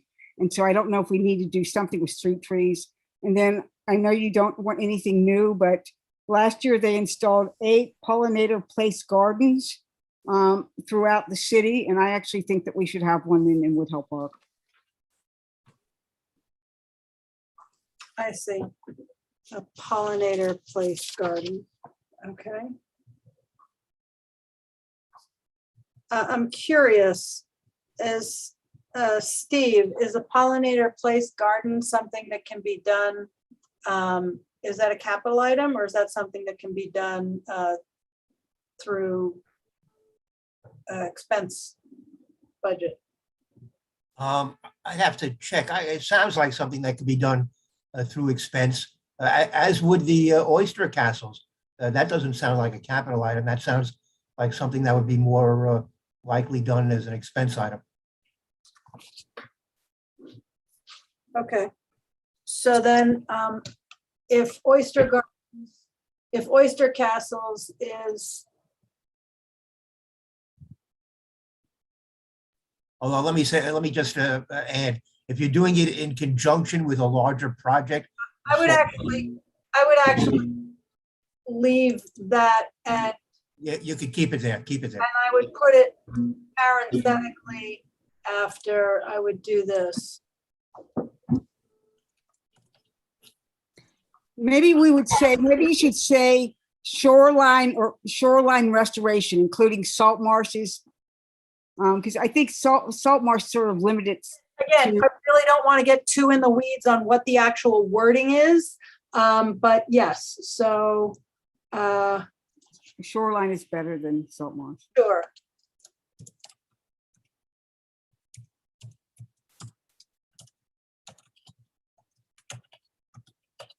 And Steve, if you could just check where we are on street trees at some point. I think that was because for budgeting years ago. Yeah, I think we're doing okay on street trees, but I'll check. Okay, thank you. Next, Maria. Hi, I just wanted to clarify that the your reference here at the Lighthouse link is actually along the Fort Washington Park Greenway. So I just wanted to let you know that was a distinction between Hudson Parkway and it's actually the Fort Washington Park Greenway. The Henry Hudson Park Greenway is the one above it. Yeah, help me out. What line is? For a little higher. I think I can. Oh, there. Right there, Lighthouse link. That's actually the Fort Washington Park Greenway. The Henry Hudson is the one above it. Thank you, Liz. Thank you. Always happy to be corrected when I am wrong. Thank you. Barbara, what you got?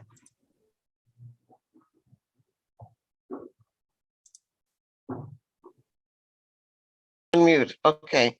Am I unmuted? Yes.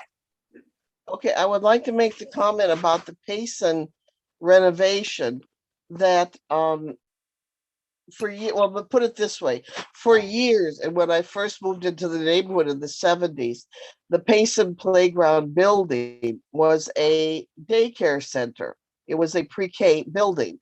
And then when it fell into somewhat disrepair, and then in the 80s, when the budget fell out of New York City, places lost their funding. So this calamity of the building being in disrepair and the CBO that was running the place lost their funding, it closed. Then it just simply was taken over by the Parks Department to be an office. Now to have that beautiful building next to a playground and have it be an administrative office is wrong. So I would hope in the renovation, it really be restored so that it is an active learning place for children and also probably for seniors, so that it be an active learning activity, arts and crafts type place. And if the Parks Department wants to have a little bit of an office there, okay. But they basically just moved in there by osmosis at a bad time. It is a learning center currently. Okay, I just, Not thoroughly. That should be the primacy. folks, I'm about to hit mute all. I hear you, but again, none of these projects is scoped. So we're not spending time talking about what's going to be the scope of the projects that don't exist yet. We're assigning priorities to them, and I think we're in agreement that this is True, Liz, but you've got to put out the idea of a scope and before it starts. That's a few sentences I said. You don't have to take 10 sentences to contradict me. I just put out there, what do we mean when we say renovate? And I'm putting out what that would mean. That's it. Barbara, I just want to say I like that idea. That's all I wanted to say. It's a great idea. Thanks, neighbor. okay. Do we have other folks on the committee who have questions about these projects? Or can we move to the expense items? I'm not seeing any hands up, so I'm going to move to the expense items. Hello.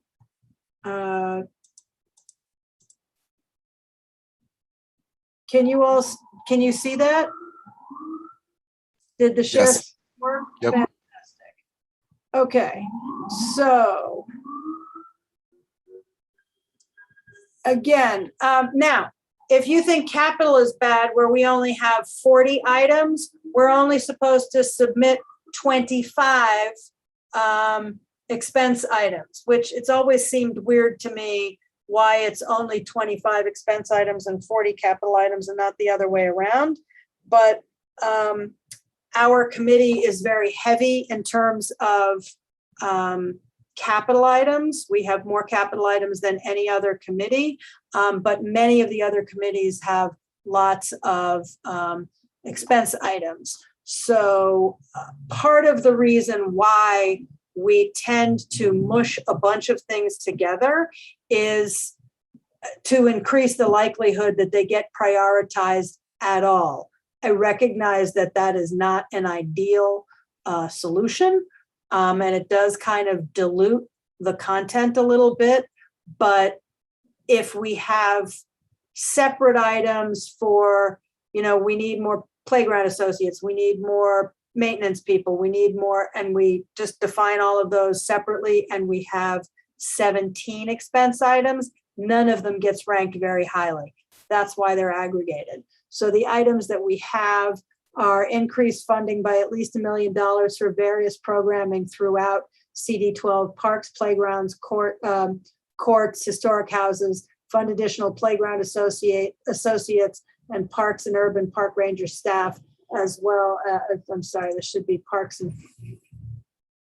enforcement. No, sorry, parks and urban park ranger staff, as well as contracted specialists for after-school recreational, waterfront, environmental conservation, cultural programming for kids, teens, adults, seniors, and the formerly incarcerated or institutionalized. That is a huge catch-all, but basically more programming of absolutely every possible kind.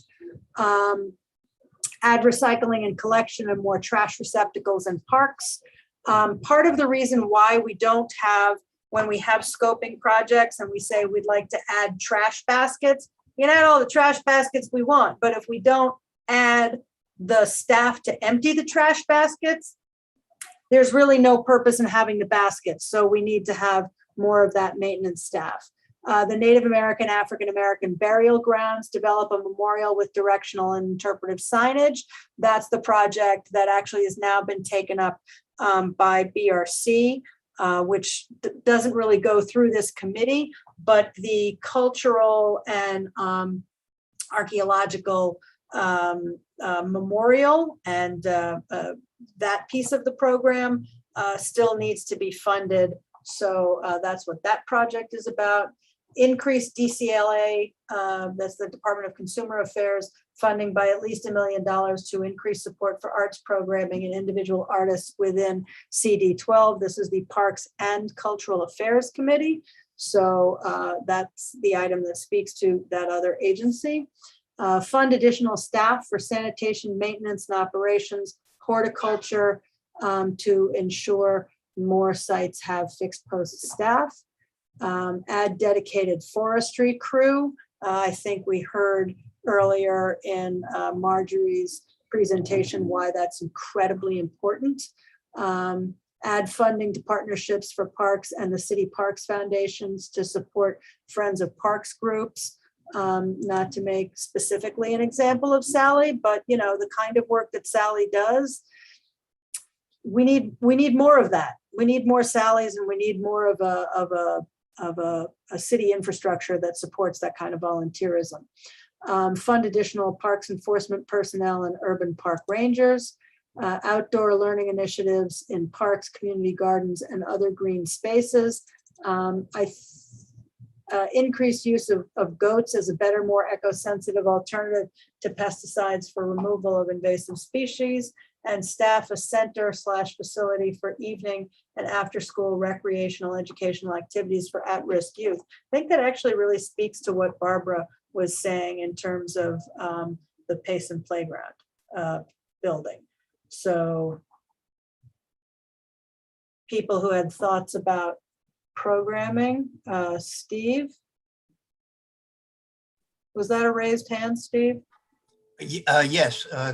Isn't this last item basically incorporated within the first catch-all one, where you already talk about providing after-school recreational programming for kids, teens? I mean, it seems like it's already part of that one. I mean, yes and no. The first item is just sort of more programming of all kinds. That last item is specifically, you know, another rec center, kind of like, you know, what there is at Highbridge or what there is at J Hood for seniors. And so if people, in that case, I would possibly change around some of the wording of that first item. Sorry, there's a lot of ambient noise outside my apartment. So this last one is actually calling for an additional facility in Washington Heights and Inwood? Yes. Okay. If it's the facility, then it would be capital. Well, you're talking about staff. Okay. Right. So one of the things that you do before you can have a program before you have a space, and it can be housed in, you know, through like a nonprofit that already has space. And then, you know, you don't have to do both of those things at the same time. They can be done in series rather than in parallel.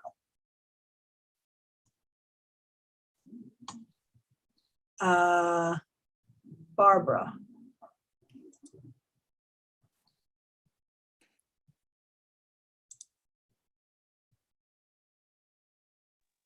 I just wanted to comment, given the security situations that we've had recently in the parks and around the city. Last year, we kind of ranked down the fund additional PEP and urban park rangers. Even in our committee, we made it number 8, and it only scored 38 in the general meeting. And I would move that up this year, and I would put it above add recycling collection and more trash receptacles, because I rate I consider stopping attempted rape a higher priority than picking up garbage, though I am for picking up garbage. So I Yep. just point that out. I totally hear you. And again, the mechanics of how we're going to do this is we're not gonna come to consensus by discussion as to how we as a group will rank this. I'm gonna put into the chat a link to a Google form, and each of the members of the committee Makes their choice. will make those choices, and it strikes me as entirely possible Just that highlighting for people. totally The ranking makes a difference. Yep. Thank you very much. I'm going to let Danny go first because he hasn't said anything yet, and then I'm going to call on Sally. I have a question. Am I reading that right? Increased use of goats? Yes. Yes. Okay. So for people who didn't know, there are a couple. The Riverside Park Conservancy hired goats. So goats will go where people have difficulty going, and they literally eat everything, including poison ivy. So you can deal with invasives and vines and all kinds of things by sending goats to do the work that people can't do as efficiently. But it costs money. So yeah, goats, you gotta get the goats, you gotta rent the goats, you gotta have people to tend the goats, and then they do their thing. They eat like tons of invasive, and they go back to wherever it is they are from. I also have another question, if you don't mind me asking. No, not at all. I see that it's 9 and that's 10 and 11. Should I also put that on the Google Doc? Yes, please. Okay. Liz, I give one more example of goats. At Old St. Patrick's Cathedral down in Soho at Mulberry Street, goats were brought in to cut the grass and manicure the graveyard, because it's an ancient graveyard from the gangs of New York 1700s, and impossible to mow in any regular fashion. The goats do a bang up job. Goats, they are the goat. Yeah, I did that. Okay. Sorry, it's not that I'm ignoring you, Sally, but I have a funny feeling that Marjorie is going to speak pretty specifically to this. So I'm going to recognize her and then Sally. Sorry, I don't have a lot of expertise in the goats, but they have been used in several parks and to target specific invasive species, because you're right, they will just about eat anything. They do need a little bit of work, but they are a great alternative to using herbicide. So I think that's a very cool project, and obviously I love seeing a dedicated crew project on there as well, of the forest restoration invasive removals crew for CD12 as well. So I don't have a lot more to say. I know that they were used in Prospect Park as well for a few years, like 2016 to 2018 or something like that, maybe 2017. They brought goats into the park after Sandy to address invasive species that kind of popped up around large trees that had fallen down, and then invasive species popped up in those sunny spots. And then so goats were brought in because, like you say, they can kind of go anywhere. So they can, like I've been thinking about Highbridge and thinking about how the goats can climb up the side of the hill in Highbridge and access these locations where it would be really tough for people to access. So that's where it's kind of going to bring in, where it's going to be really valuable in accessing those steep slopes.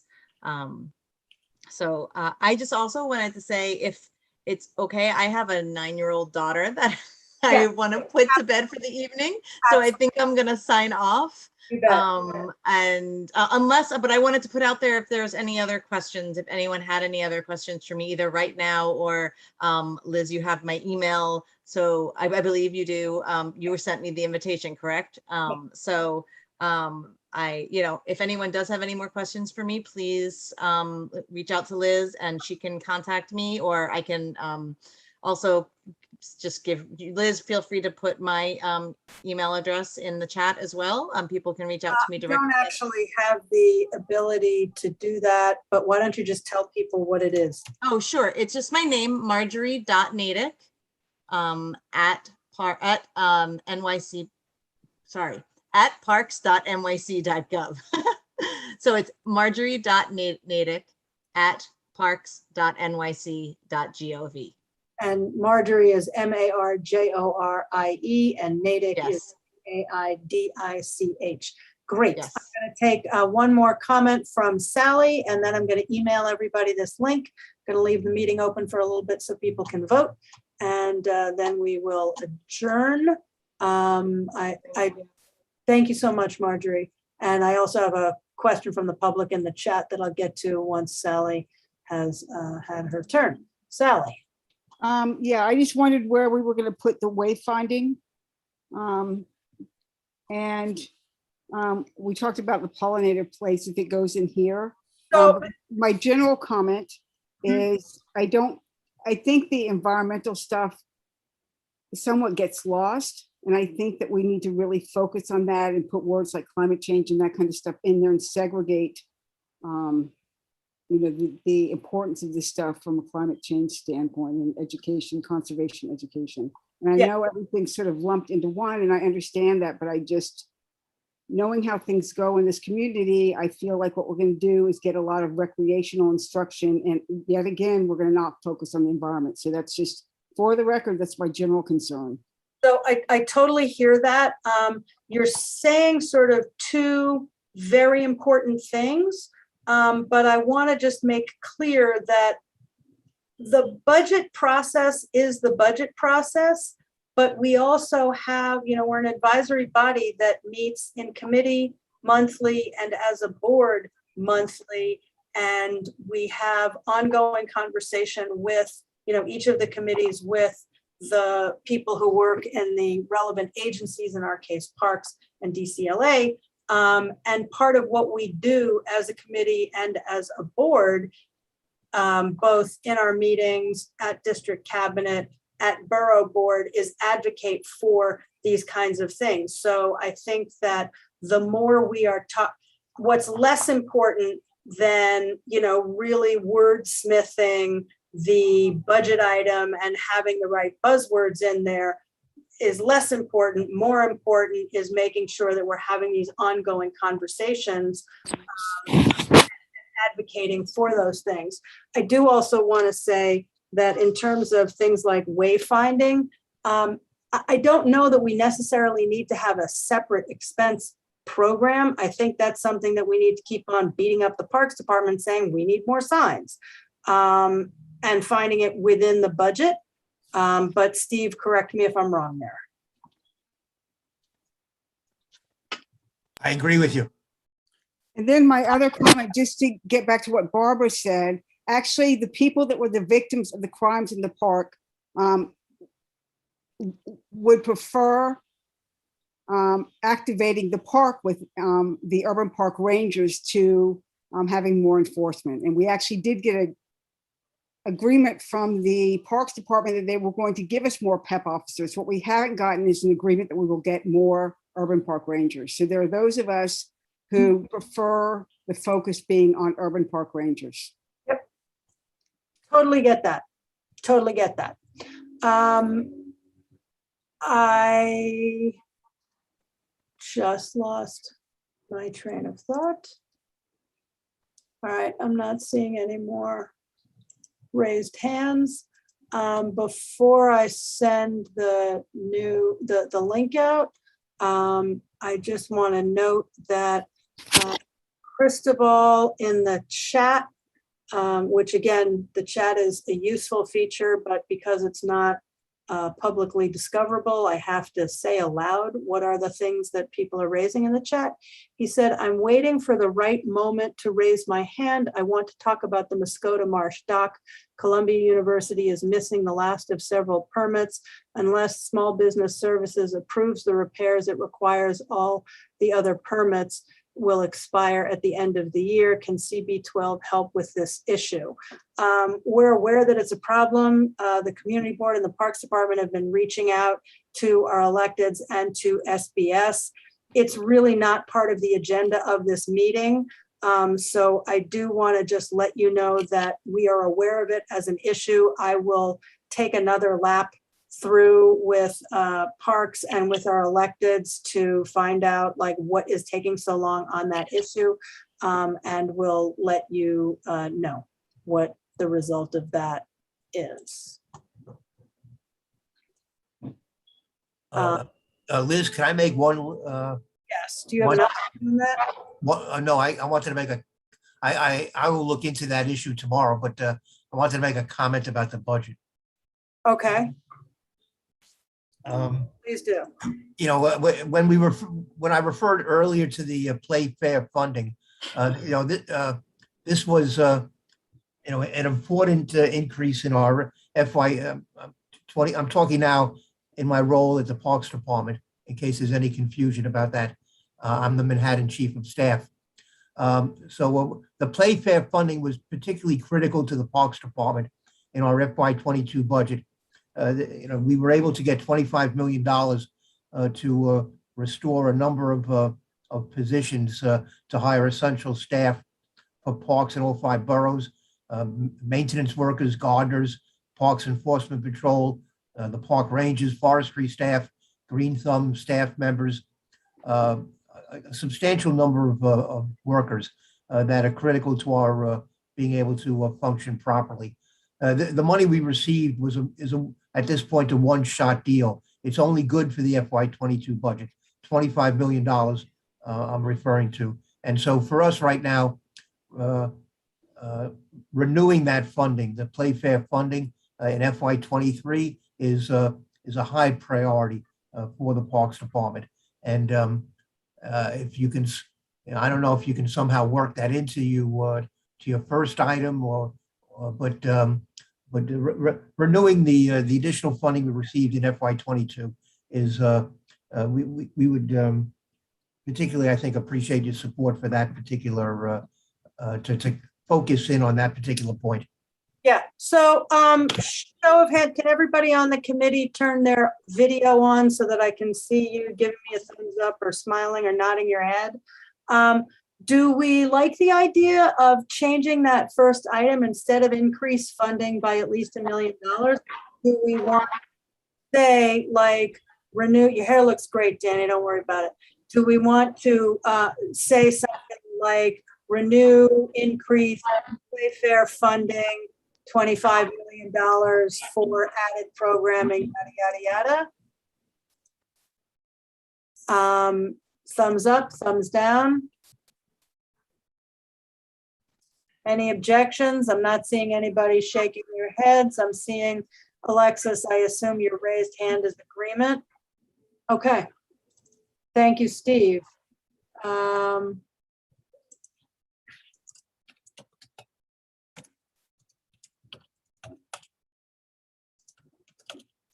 I agree. I just wanted to read the paragraph one more time before saying anything.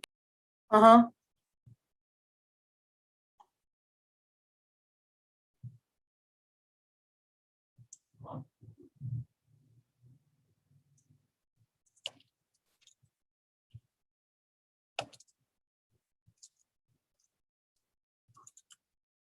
Sorry, would it go there? Would it go on the line where we talk about PEP officers and urban park rangers? Because isn't Steve talking about personnel? We could then remove that item. Yeah, I think you could remove that item, yes. Also, Liz, you said 25 million, right? Do you want to put MM next to the 25? No, I think we're just gonna do $25. Yes, thank you very much. There, you know? Liz, can you do me a favor? After you do all these changes, can you just email me that file real fast, please? Yes, yes, I will.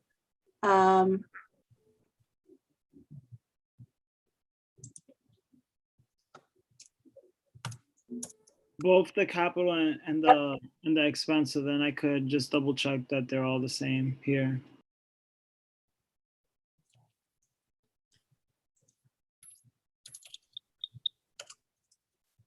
To be clear, Liz, this funding include, as I mentioned before, maintenance workers, gardeners. So we would move that other items as well, that other item as well. Yeah, you could maybe put them all together.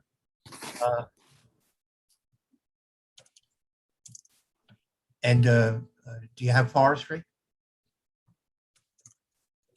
And green, it included Green Thumb staff. Green Thumb, you know, is our community program for community gardens. My caution about that is that it doesn't directly address the increased security dangers in the parks. So Actually, it does. Because if you have programming going on, if you create opportunity and utilization of parks, then crime is going to find another place to go. yeah, it actually really does. It really. Okay, well, Okay. Whoops, this needs to be made a little bit bigger, and does that, No space between green and thumb. Keep the capital T. okay. So then I'm going to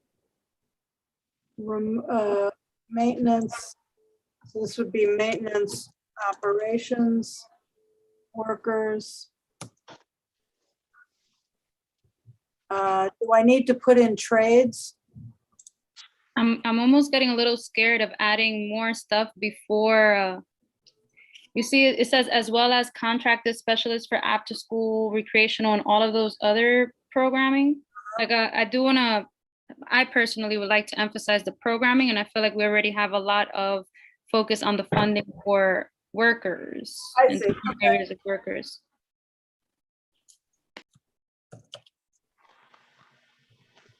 I agree. That's why I would have preferred putting it down with the PEP and the urban park rangers and separate programming from people. You can't do the programming without the people. I acknowledge that, Steve. I'm just afraid that the programming will get lost. Yeah, I agree with that. So with all due respect, if you're hiring those people, they're doing that programming. When we hire urban park rangers, they do programming. It's what they do. It's why we hire them. When we hire, Green Thumb staff, that's what they do. They do programming. Sorry to keep having to mute people, but folks have some stuff going on in the background that's just super distracting. So I'm just going to ask that people mute themselves when they're done talking, and then unmute themselves. So I'm open to feedback on how we make clear that we want to make sure of the, maybe instead of including, to provide. So that it's clear that the staff are linked to the programming.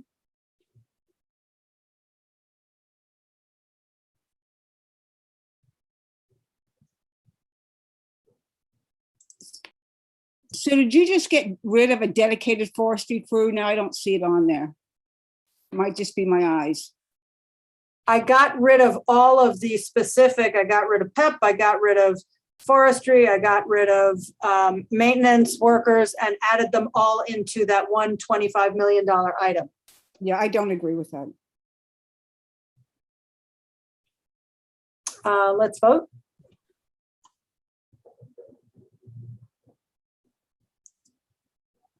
I just think those are very specific needs. And if we lump them on with everything else, every other person, then we lose the fact that we need a dedicated forestry crew. So I hear that, and I actually share that concern. We've been we've been segregating the items in this way for many years and have not been really successful in getting a lot of increase. We have not been successful in getting a dedicated forestry unit. So if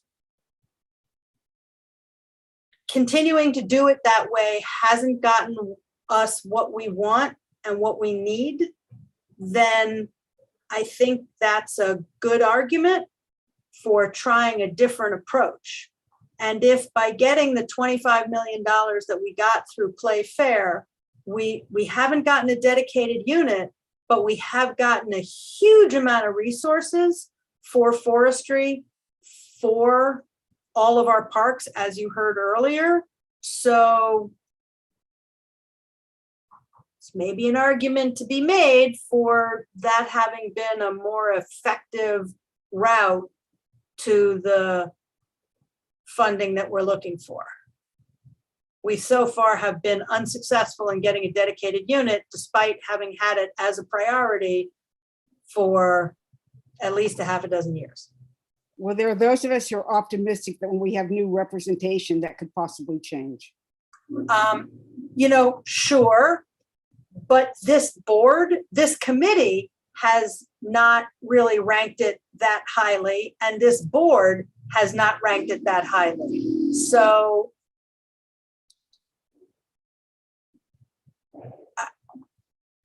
don't take my word for it. Look at our track record on this item. So with that, I would like to vote on whether we're removing all of those items individually and rolling it into that one item at the beginning for 25 million. I just have one question, Liz. Sure. And if you hear something in the background on my end, there's some worshiping happening in the house, so please excuse us.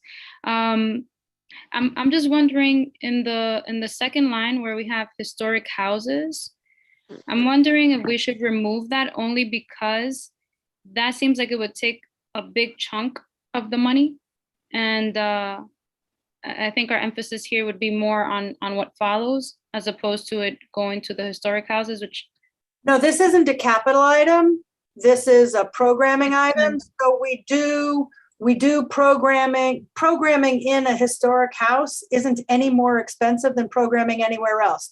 So if, you know, the Parks Department has an artist doing, you know, children's programming at the Morris Jamel Mansion, that isn't any more or less expensive than doing it in Fort Tryon Park. Okay, I understand that. I didn't realize that it was programming as well in the historic houses. Yes. I thought it was additionally historic. Okay, got it. These are expense items. Alexa. But that expense item from historic houses really should go on, that goes under DCLA. So I don't think it should take from anything that for parks. I think that's for DCLA. It's actually both. So DCLA can totally, you know, it's very helpful to fund historic programming, but the reality is our historic houses happen to be in parks. Yeah, so, but they get their DCLA money for stuff that goes on in parks. Parks doesn't always want to pay for what goes on in the public park. Okay, we're really going around the block here in a way that's not actually super helpful. And I'm gonna recognize John. Thank you, Chair Ritter. It's actually interesting to hear the comments about historic houses. I'd just like to say a quick word on that. That although a number, and I of course represent 23 houses throughout all 5 boroughs, so I'm very familiar with the DCLA money that it gets funding for, which is for cultural programming, but our historic houses also host a number of things that are more parks related to the Parks Equity Program that really benefit from this money. And so, and of course, those really serve a lot of underserved neighborhoods throughout New York City. So it's not always leaning towards cultural, but sometimes it's really more in a more traditional park way of offering services and programming to the neighborhood. So I just wanted to say a quick word about that. Thank you. Thank you. Okay. So I'm going to, I'm sorry, I'm making people dizzy with my flipping back and forth. I'd like to vote. John, did the historic houses get any of the Playfair funding?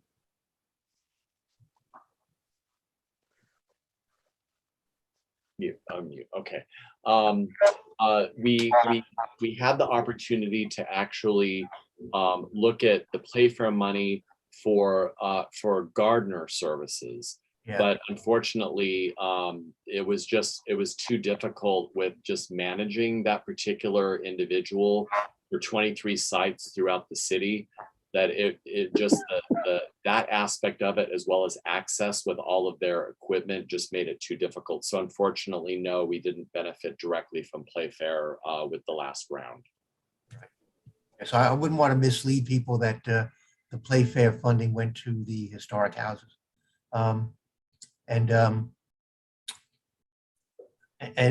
to be clear, Liz, but most of the positions that I ticked off that receive the Playfair funding, the maintenance workers, the guard, the forestry staff, et cetera, aren't necessarily linked to programming. You're correct when it comes to the park rangers and to the playground associates. They do programming, Okay. but not all of these Playfair positions are linked directly to programming. Okay, so then I will add the word "and" after that comma, and I can take out historic houses. Shall we take out historic houses? Okay. In this context, yes. Okay, 8:50, we are 30 minutes over and we haven't voted yet. So unless people have really burning questions, I would like to vote on whether or not we are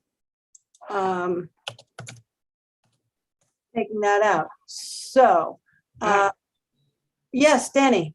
I have it's a simple question. It sounds kind of stupid, but would the Inwood caves be would the Inwood caves be considered historic housing? No. A historic house is a very specific institution that is certified as a historic house, not something that historically has been used as residence, which the Inwood caves are. Inwood caves are just part of Inwood Hill Park. The historic houses in this community are the Morris Jumbo Mansion, Beckman House, and the Little Red Lighthouse. But they would also include, other historic houses elsewhere. With that, I would like to show of hands, those in favor of having this extended item 1 and removing the other line items under capital, raise your hands. So that would be Danny, Naima, Nobles, Barbara. Alexis, I'm not sure what you're doing there. Are you saying you're taking out historic house out of that line? We've taken historic houses out of that, and we've just sort of merged all of those things into that one line item. I'm also voting in favor. Those opposed? I'm adamantly opposed. You just Sally? on environmental work throughout northern Manhattan in our last forest. It's outrageous. Okay, thank you. So it is 1, 2, 3, 4, 5, 6, 7 to 1. So we will leave this as we have changed it. I understand that Sally objects, but we do this by democratic vote. And that is how we are doing it. So this is the list. There are 8 items for expense. There are 24 items for capital. I'm going to send this to Danny. He is going to, because of the hour, I'm going to send this to him. Wait, hold on a second.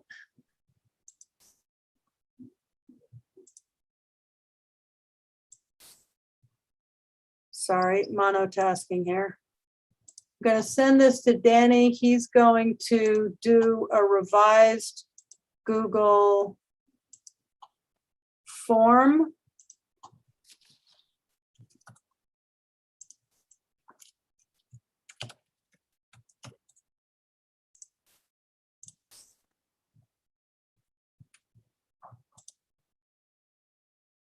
We will vote on it, and if you can do that, we got two options. We can either vote on it right now and I can leave the meeting open, or I think what probably makes more sense is if everybody votes on it and then votes on it this evening so that I can send it to the office in the morning.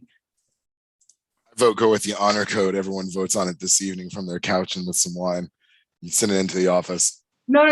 It's when I agree with Nobles. Wait. Just to be clear, when you vote on it, Danny and I are going to get the results. They will be aggregated because Google aggregates that for us. And then I will send it to the office in the morning.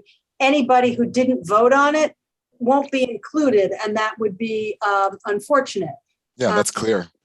Okay. So to be clear, so I just sent that to you, Danny. So the way the Google spreadsheet works, there's going to be columns with each of the, you know what, I'm going to show you, I'm going to share my screen to show you what it looks like, just so that it's really clear. We're revising the sheet right now. Okay, so what's nice about this is when you vote on it,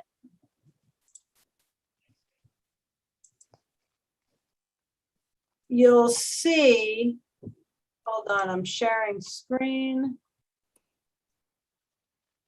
All right, can everybody see this? Mm-hmm. So when you vote on it,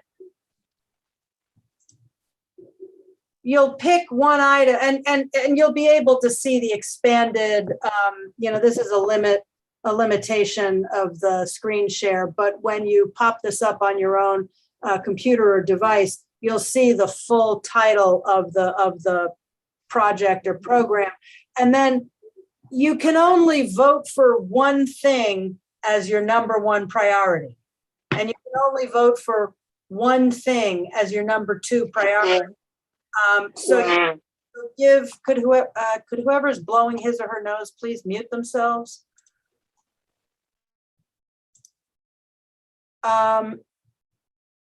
Thanks. So you'll be able to vote on stuff and give each thing one number and only one number. And there will be 24. You'll rank the capital items from 1 to 24. And you'll rank the expense items from 1 to 8.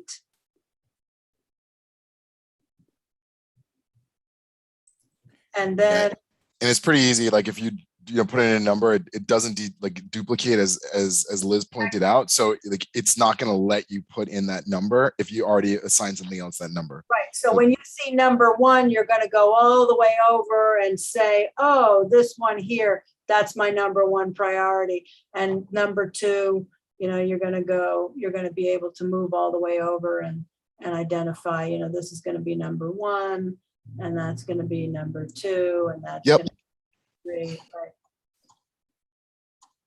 Okay. So Nobles, what happens if you only rank 10 of them? That's it. You just rank 10. Okay. So it doesn't force you to rank the rest. Okay. I actually had it where you had to choose all of them. Yeah. Let me know if you want me to override that. No, I don't want you to change that. You do have to rank all of them. Okay, fair. So here's what happens arithmetically if you don't do that. Anything that you don't rank gets a 0, which means— like abstaining. No, let me finish. So suppose anything that so the things that you rank the highest are going to actually have the lowest number. So your most important thing is going to be number 1. Your next most important thing is going to be number 2. Your least important thing is going to be number 8 for expense or number 24 for capital. So if Nobles thinks that, sorry, I'm just going to pick on you, Alex. If Nobles thinks that the Hispanic Society renovations are the least important thing, and he ranks that 24, and I think that it's the most important thing, and I rank that 1, then if we were the only 2 people, it would be it would average out in the middle. But if Alexis thinks that it's so unimportant that she doesn't rank it at all, it gets a 0. 0 is less than 1, which means that when you average it 3 ways, it's actually going to move up, which is a little ironic. So Fair enough. Mandatory all. Please rank all of the items. And if there are items that you think are just not really that important, then they're going to get lower and lower and lower. Does the whole board use this system for voting? I can't speak to that. We did last year, so I would assume so. Oh, very good. Oh. Are there any other questions? Is there any new business? No, so this will be sent out tonight and we just have to have it ready for you by Yeah, tonight. this is going out in like 5 minutes. Okay, good. Or actually, you know what? In the interests of the most public whatever, why don't we vamp for time? Danny, are you almost ready to send? Yeah, just give me 2 more minutes, that's all. Okay, that's cool. So then we can kibitz for a moment so that we can actually send this out while we are all meeting and confirm that everybody has received it. Can I ask for the clarification of a park stat by any chance? Sure. Like, am I saying the stat correctly that we have the most parkland per capita in New York City? Yes. That is the correct stat. Okay. Yes. Because sometimes when my friends challenge me about the Bronx and Van Cortlandt Park and Prospect Park and stuff, but per capita being. Yeah. No, the reason why is that Prospect Park, Van Cortlandt Park, those are, for the most part, shared among community boards. We're almost 40% parks. It's like 38% of our land mass is parks. Gotcha. For the landmass of the district, the community board district that we represent. Okay, I see. Awesome. Cool, cool. Liz, just to clarify, it's 8 expense and 24 capital, right? Correct.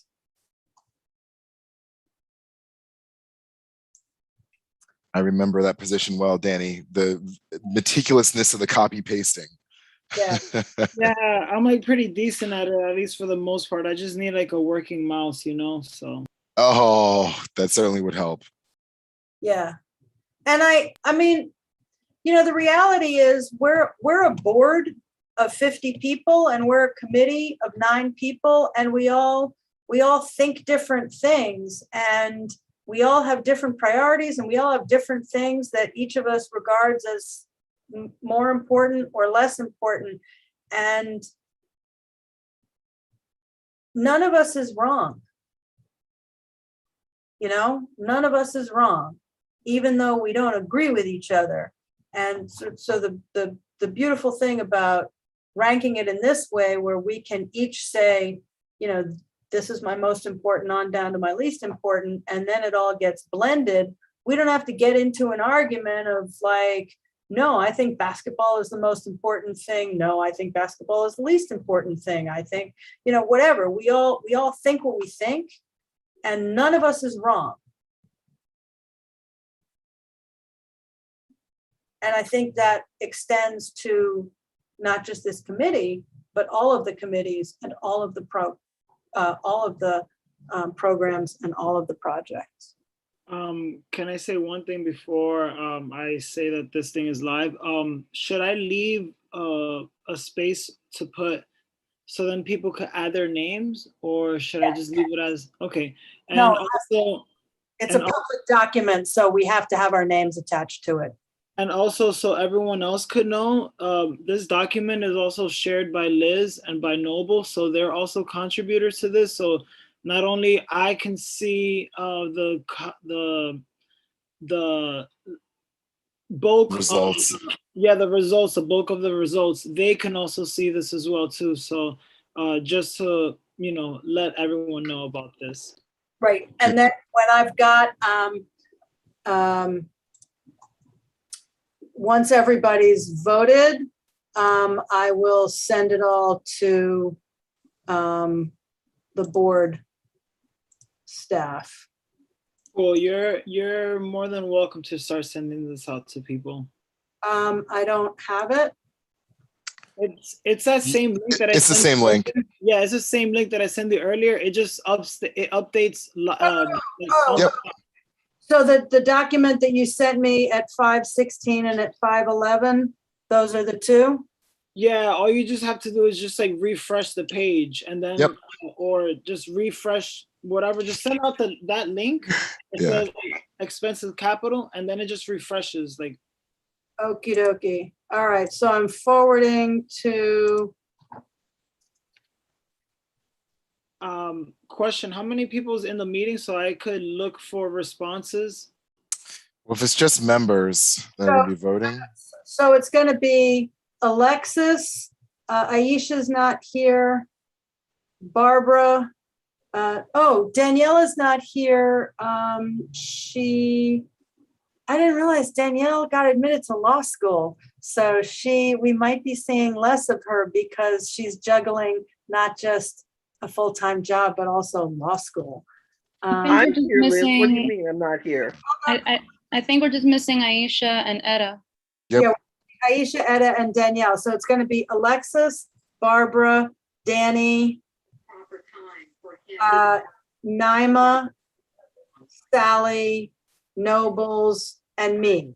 So we're looking at 7 people in total. Do you count Danny in that? Yes. Okay.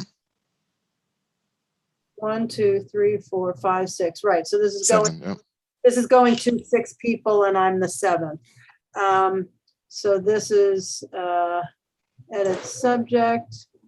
This is forward expense ranking form.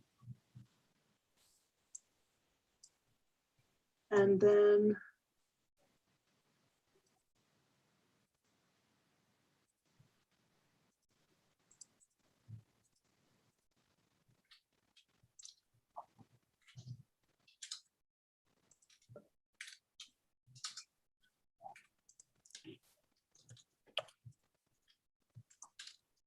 can people check their emails and let Got me- it.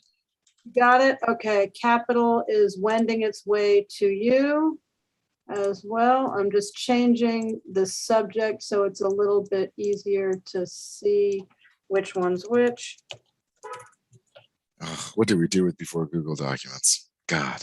Oh, you don't want to know. It was manual. It was on paper. It was. Oh, I remember. It was the Post-it notes, but even just like in life in general, Google Docs. Oh, it's amazing. Okay. Hashtag ad. All of it. Okay. Thank you, thank you, thank you, everybody. It's 9:15. Hopefully you can get I'm not going to be sending this out to the office until the morning. So if you're really a night person, that's fine.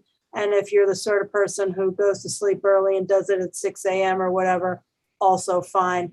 But please just make sure you do it because everybody's voice is really important. Before anyone, if anyone has a problem with this, with these forms, you're more than welcome to email me or text me or call me.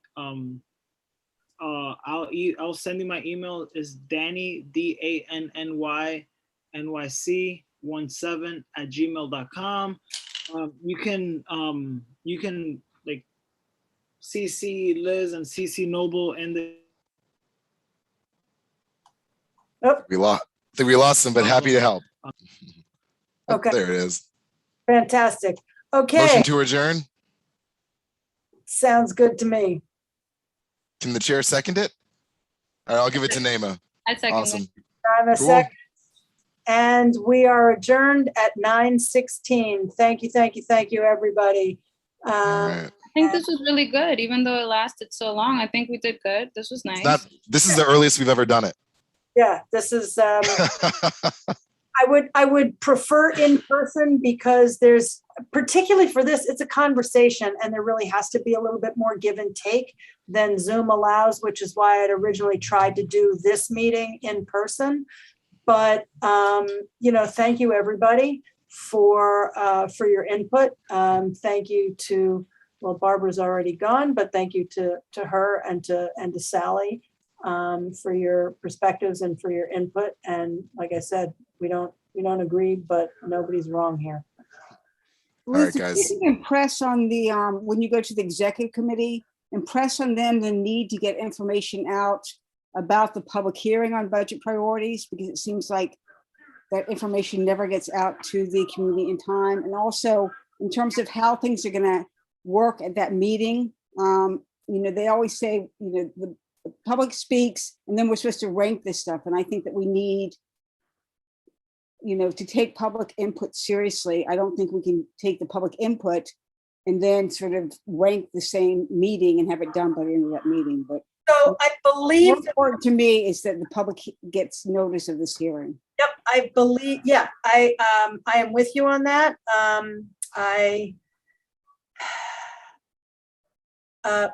By the way, I think since the meeting is now adjourned, we can stop recording.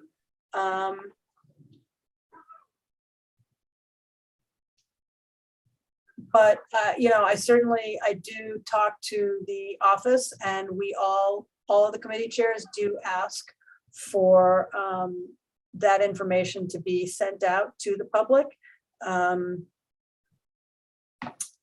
Sometimes it gets out more timely than others. And, frankly, even when information does go out to the public, people are overwhelmed, and lots of times stuff goes out, people don't read it, people don't notice it. It went into their spam filter, it went into their Gmail, some other mailbox. So, I will certainly urge the office to do more to get the word out. And I think that in terms of how we're going to do the voting, it'll be similar to what we've done in past meetings and what we've done this evening, where we're hearing the testimony, we're getting a live file, and then because of the way the online process works, that we can submit our stuff overnight and it gets tallied, through the beauty of Gmail. But that people do have a little bit of time to digest it. But again, I don't know. Liz, quick question. I'm looking at the Google form, and I just want to make sure that that this is that I'm seeing it correctly. I think you're talking about the expense one, right? Yeah. So the expense. So it's going to be two separate ones. I just updated something with the expense, which is like the very first one. Just refresh that. Okay. And there should be one that says expense and then one that says capital. Got it. Okay. Yeah, you're voting two different forms. Okay. Got it. 1 through 8, and the capital is going to be 1 through 24. Okay. Ready? Thanks, Danny and Nobles, for doing all that. Yeah, thank you both. And thank you, John, for sticking to the bitter end. I appreciate that. All right. I stayed to the bitter end too. Yes, you did. Oh my God, Natalie, yes, you did. That's right, Natalie. You had your camera off. I didn't even see you there. I have a camera off because otherwise you'd see a tuxedo cat who has been trying to sit on my head for the entire evening. But otherwise, I have been with you, following along. Thank you all for your service. Well, and thank you to the borough president, as always, for all that she does, and to you for, for your service as well. You are one of my most favorite public servants.